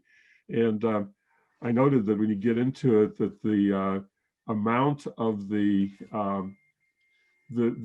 that's mentioned and that I put in highlight is the amount that's anticipated to come from CPA. It does not include the amount that's coming from the housing trust funds. And is there a problem in that the order doesn't include the actual purchase price of the land? And is that a question that we need to ask before we approve the recommend the actual wording of the order? Do you want me to answer that? Yes, please. So this is all already gone through with the town attorney and everything on there, and we went back and forth on this. And to keep it as simple as possible, this is just an appropriation from CPA, an authorization to borrow. As far as the trust is concerned, we don't have to appropriate funds from the trust. Money can be spent by a vote of the trustees of the trust. So after consulting with Sharon from KP Law, this is what we came up with. And this is what I need as the comptroller to book this budget for authorization. So it was just meant to keep it simple. All the presentation and the report that went along with this had the total purchase price. So it was transparent. Okay. So thank you. This is legal from a finance perspective and illegal for the purchase. So I just want to point out to everyone the obvious, and worked with Sharon for years from KP Law. So if she's looked at it, I'm happy. But just point out, the first paragraph authorizes the town manager to make a purchase of property. The second paragraph really is dealing with the authorization of the borrowing for the Community Preservation Act funds.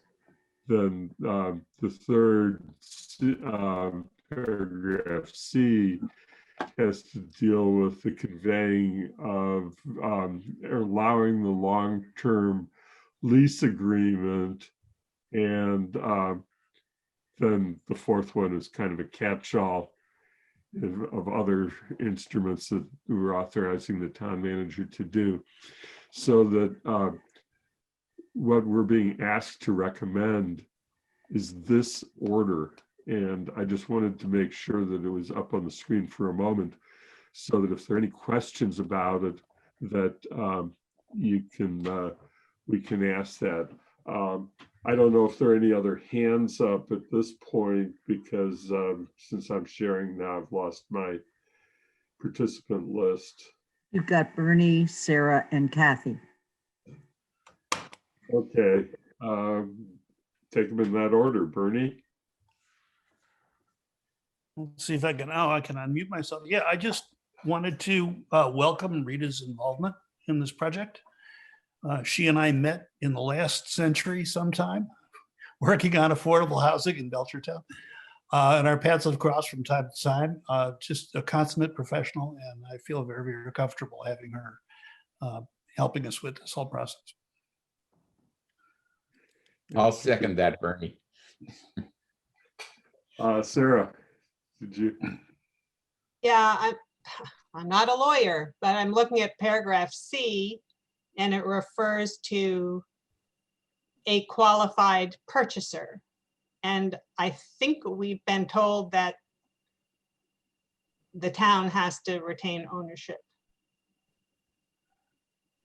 of the property since it is purchased with CPA funds. So I'm wondering if it means something other than what's obvious to me, but I could be wrong. Well, part C also includes to lease all or a portion of said property. So it has both there.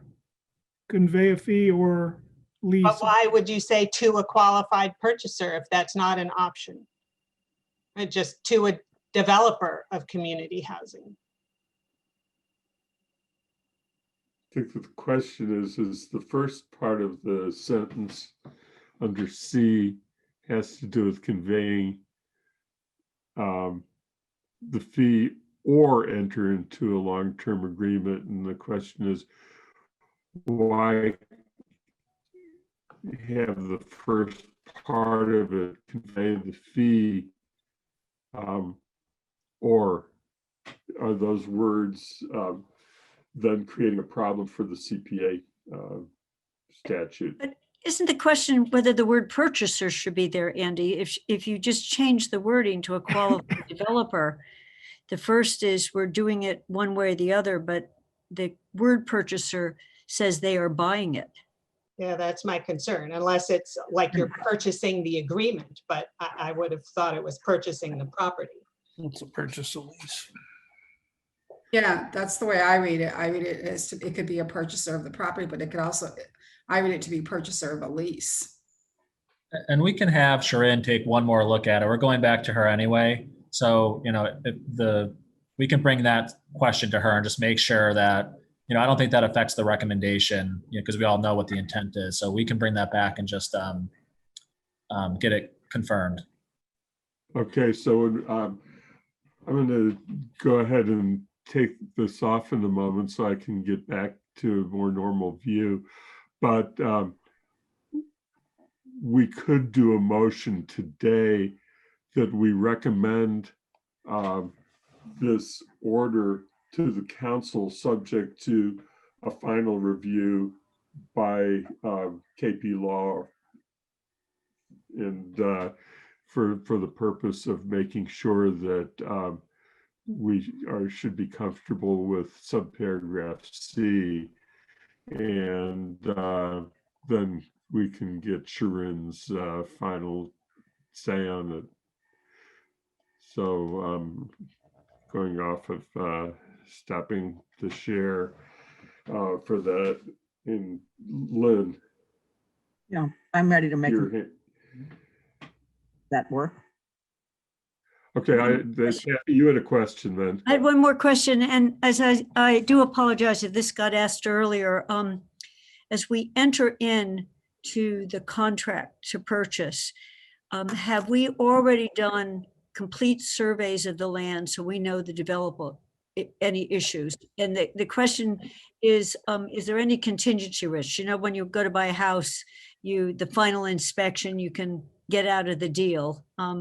Do we have to address that here? Has that already been addressed? So we've done whatever due diligence. I was struck by John talking about lead paint and some other things that were after the fact with the houses.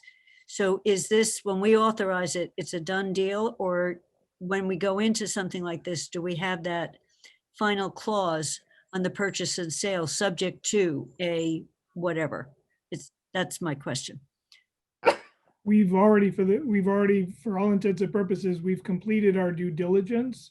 If the council on the 25th of January decides not to move forward, then that is the ultimate contingency that we can back out of the deal. But our main contingencies were wetlands, buildable acreage, developability of the site, 21E, things of that sort, and making sure that the land appraised for at or above what the town was willing to pay for the land.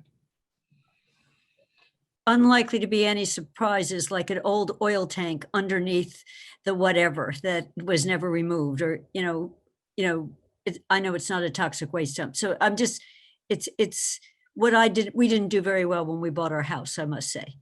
I don't know if Rob wants to say more about that, but I'll just say that we, besides our own research of the history of the property, we've had an environmentalist out there to look at the property and walk the site, including the formal wetland delineation and reporting, which is done. And now we're moving into survey. So that would be the next step. So we feel like we've passed that stage. That's what I want to know. Thank you. Okay, Lynn, back to you then. Yeah, I want to add on to that. Have we done an inspection of the houses?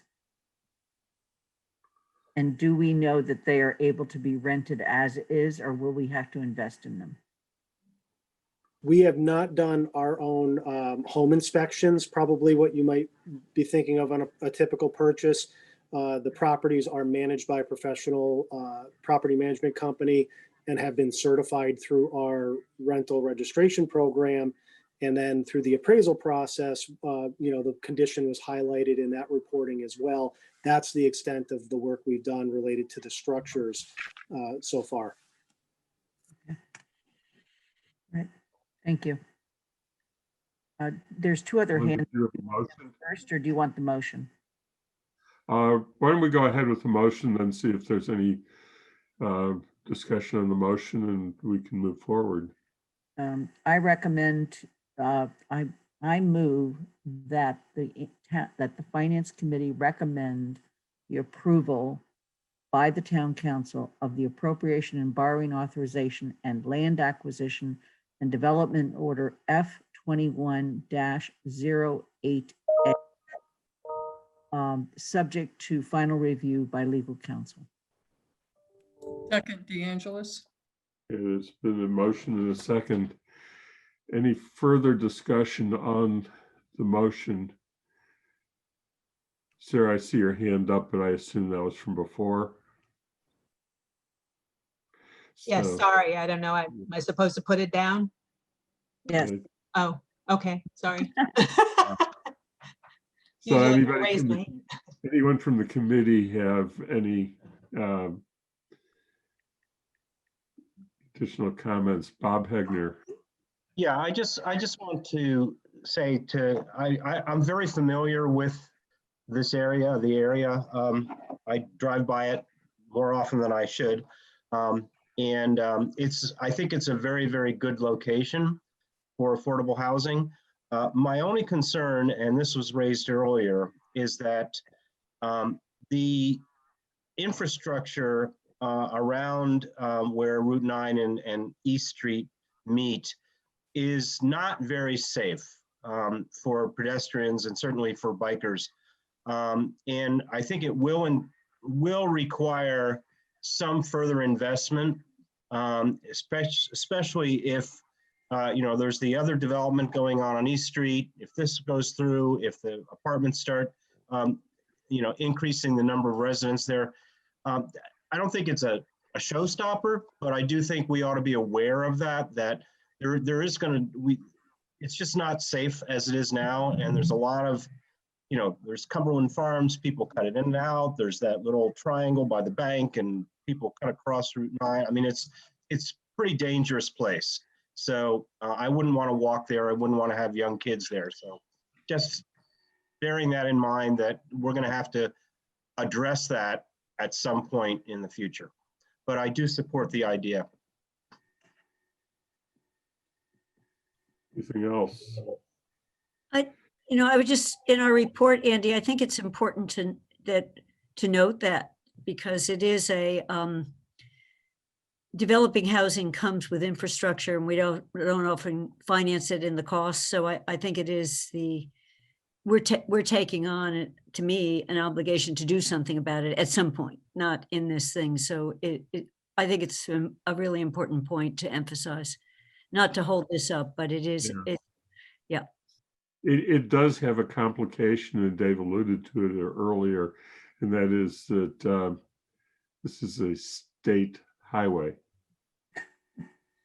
And so we don't have, even if we weren't going to say to our DPW folks, put it up higher in the list, actually, it's not our road to maintain. No, that's a point well taken, Andy. But I mean, I do think we need then to advocate with the state to improve it. Yeah. No, I think that the point that you make and that Kathy's suggestion that it be included in the report are well taken. But I just wanted to point out that there's that additional piece. So having gone through that, I'm going to first ask Bob and Bernie if they have any comments that they would like to make to the committee. And since they're not voting members, but I always want to make sure that we have their statements. And I will also then call for a vote from the voting members of the committee. So Bernie, any? Yeah, real quick. I know that Route 9 has been on Guilford's to-do list for quite some time, and he's been going back and forth with the Commonwealth on that. The other thing is, I think our ownership, the town's ownership of that property and our plans for housing there, well, it could actually bump it up on MassDOT's waiting list. So those concerns are valid, but I think we're moving, we have an opportunity to kind of move things forward here. I'm in support of the project. I think that it's a good, like I said, it's a good find, this particular property, and I think it's been well thought through. I've got some concerns about tying with East Street School, but you know, we've also got some assets working with us and for us, so I think things will work out. And I would recommend to the committee that they support the project. Bob, do you have anything else to say? No, I mean, as I said, I support the project wholeheartedly. I just wanted to point out that one issue that is, you know, something for the future. Okay, so for members of the committee, I'm going to go through and ask for vote so that we can have it recorded in the minutes that we have voted on the motion that's on the floor made by Council President Griesmer. Dorothy Pam. Yes, I strongly support the project. Kathy Shane. Yes. Pat DeAngelis. Yes. And Lynn. Yes. And I vote yes, so that it is unanimous 5-0. And we will indicate that the two resident members have indicated their support for it also. So with that, Dave and Rob and Sarah, thank you very much. And Rita, thank you very much, all four of you. This has been very helpful for us, and I'm confident that it is going to be helpful. John, also, I didn't mean to leave you out. In CRC will, of course, have to take it up as a separate recommendation because it was referred to two committees. But thank all of you for participating today and making the presentation to the two committees. So thank you, Andy. And we've already got questions. The questions that arose here, we've already got those out to town attorney. So Sean and Sonia and I will work those and get those back to you and CRC and the full council. Okay. Thank you all. Great. Thanks for your support. Okay. Bye-bye. Bye. So we want to, do you want to put if you have the agenda easily available, Lynn? I will find it. So that we can get back to where we were. In the meantime, there was one piece of, there's no attendees left, so we're going to have to worry about public comment. There's one thing that I was going to take up under item 7, which is topics not anticipated. And that is that yesterday at the council meeting, the council took up the question that this committee had recommended a policy for FY for the current year for the inventory. And the basic, and this is for the, not, mostly for Bob and Bernie who were not there, there was some suggestions that some additional information might be needed on the property questions. And there were three things in particular. One was whether there was any zoning that affected the use of the any of the properties that we might be considering, particularly if they are surplus, and going along those lines, whether there are any leases that are involved in the buildings that will affect them, any of the funding that has been used for the acquisition or maintenance of the building creates any encumbrances on use of the building.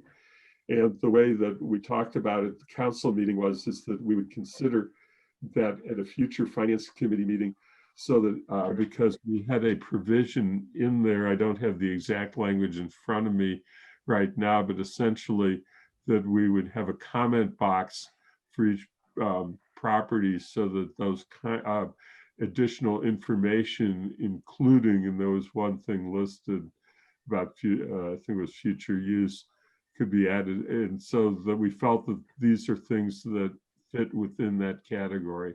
So I just wanted to report that to you.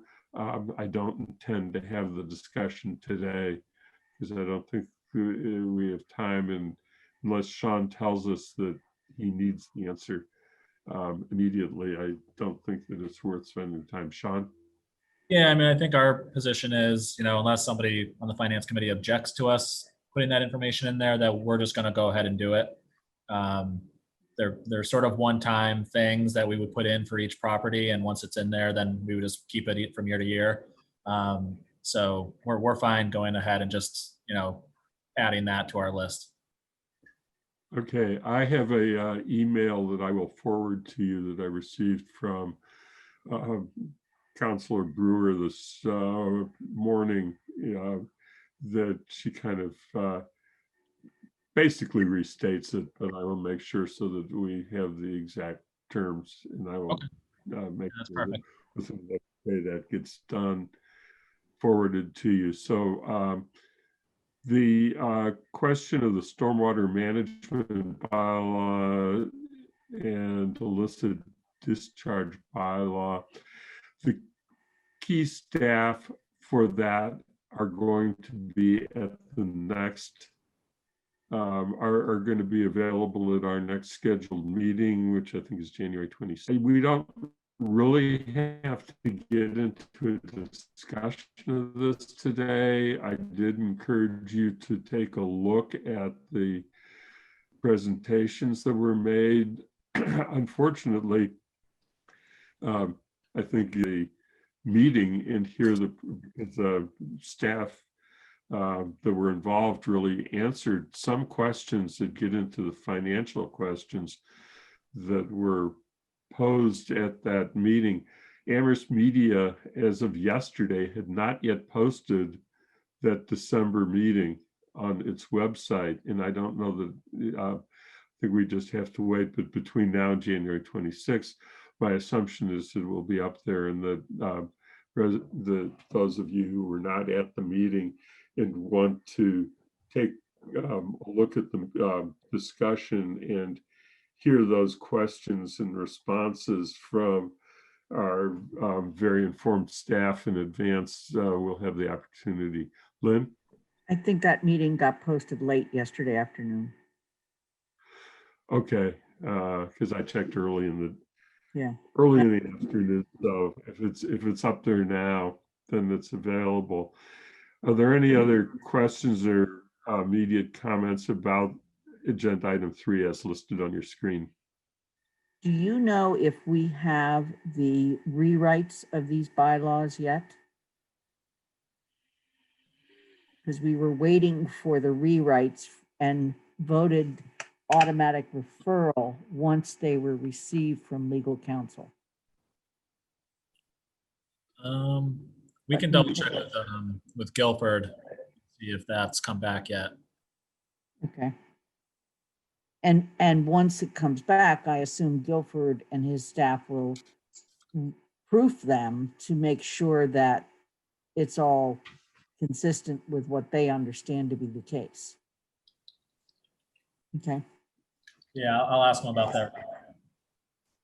I'm going to get up for a second just to put some additional, turn on an additional light in this room because it's getting darker.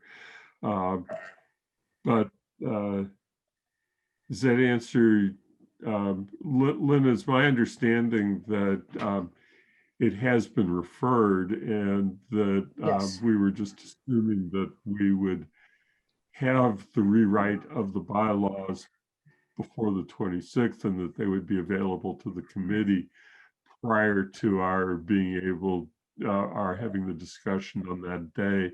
And Sean has confirmed that all of the staff that presented at the council meeting, Beth Wilson and Amy Secchi and possibly Guilford, will be able to attend. And when is our next meeting? It's February. So the 26th, I think. After the meeting, right? It's January. Because I don't think that we needed action before the. Yeah, I mean, it's not moving that quickly when you look at the timetable, but we do need to move on it.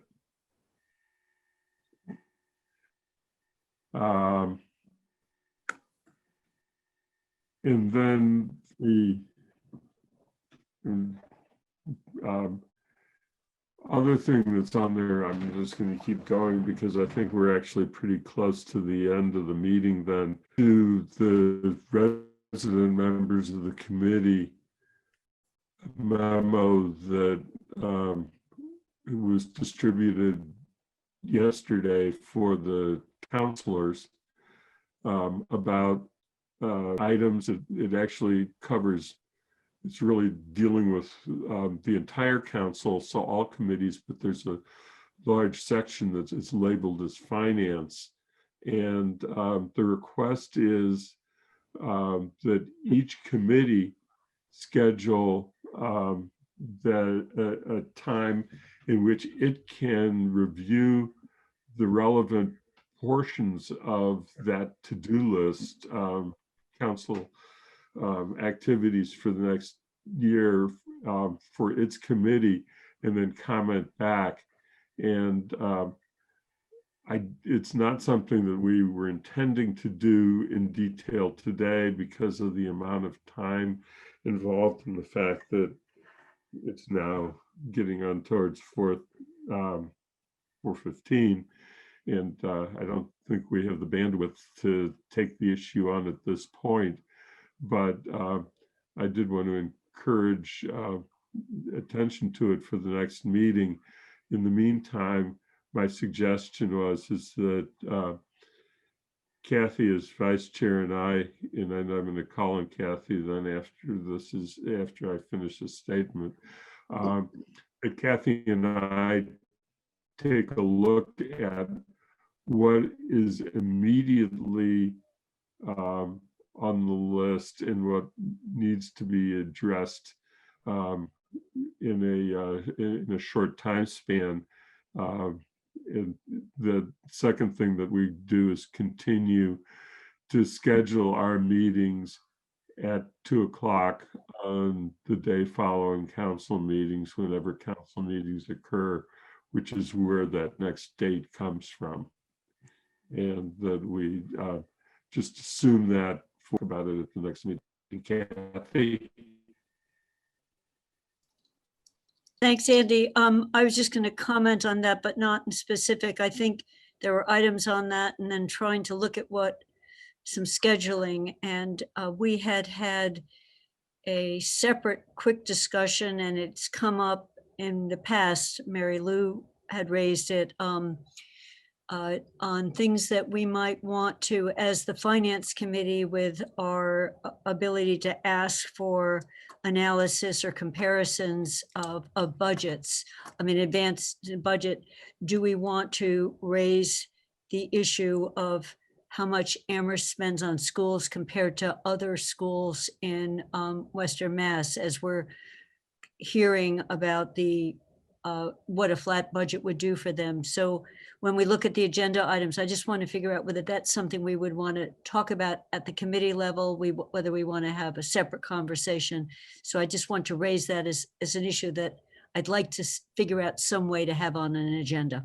So on this future agenda items holding slot here. So I'm not saying tomorrow or a date, but I'm not sure it was on the larger list, Lynn. So It is not on the larger list. I would assume that it would emanate from this committee. Right. And then at some point, we need to discuss the feasibility of being able to have that done for this year versus for next year. Exactly. So I wasn't thinking like this year, but how do we get it in a pipeline? What would be the nature of it? Because I think it's an outside third party kind of look for us. So we're not just bombarding the schools with questions. It's more a comparative analysis. Yeah. Let me also just explain this process, this memo, messy as it is the first step to setting up a future agendas list and count for the entire council. That is not a small job. And I also want Sonia and Sean to look at it from their perspective, because I may have missed certain key dates. Like, for instance, I'm thinking now, did I put approval of CPA projects on there? Okay, so there are certain things on this list that we have to do. There's other things on this list that seem to be higher priority, but there's going to come a point where we're also going to come back and say, which of these are truly our priorities and which we just can't get it all done. It's too ambitious a list to get done in 1 year, and I don't want us to rush to do things and not do them well. So, but I really appreciate all of the input from people, both counselors and staff, looking at this, who really know what they bring to the council.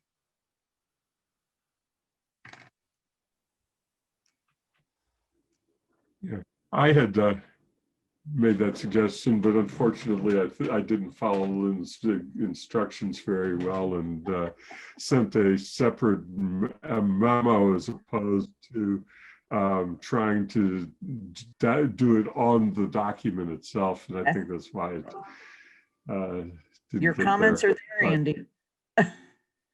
Your comments are on the document.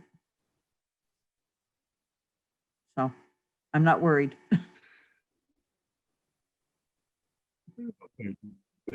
Dorothy?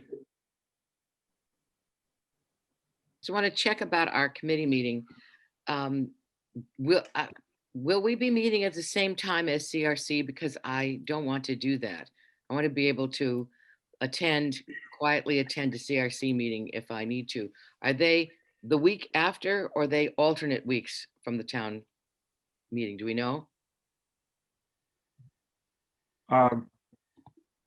What I had been told is that their general proposal was to do it the alternating weeks, and that we had talked about that as when we made the decision to stay with the day after, was because it was then taking.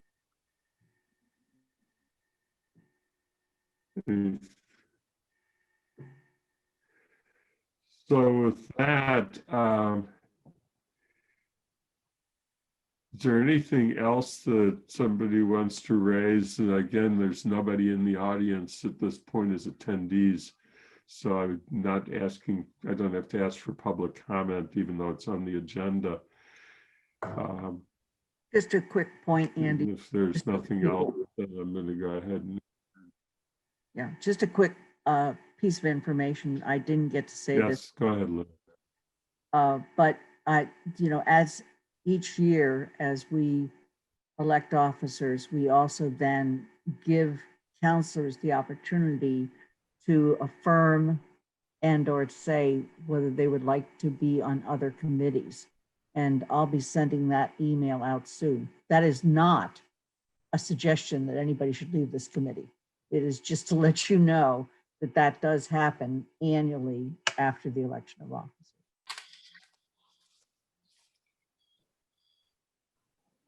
And then after that, we have our election of officers within the committee. Right. The committee vote. So that's the process going forward. So with that, I think that there's nothing else that we have today. I know it's a long meeting on Belchertown Road, but it really was, I felt, a helpful presentation, a good discussion. So we got to the end and made a recommendation, which we can now forward back to the council, hopefully get the answer from KP Law on the one question that we have asked. If there's nothing else from the committee, I'm sort of looking to see if anybody's raising hands, and I don't see anything. So I'm going to just declare that the meeting of the Finance Committee is adjourned at 4:22 p.m.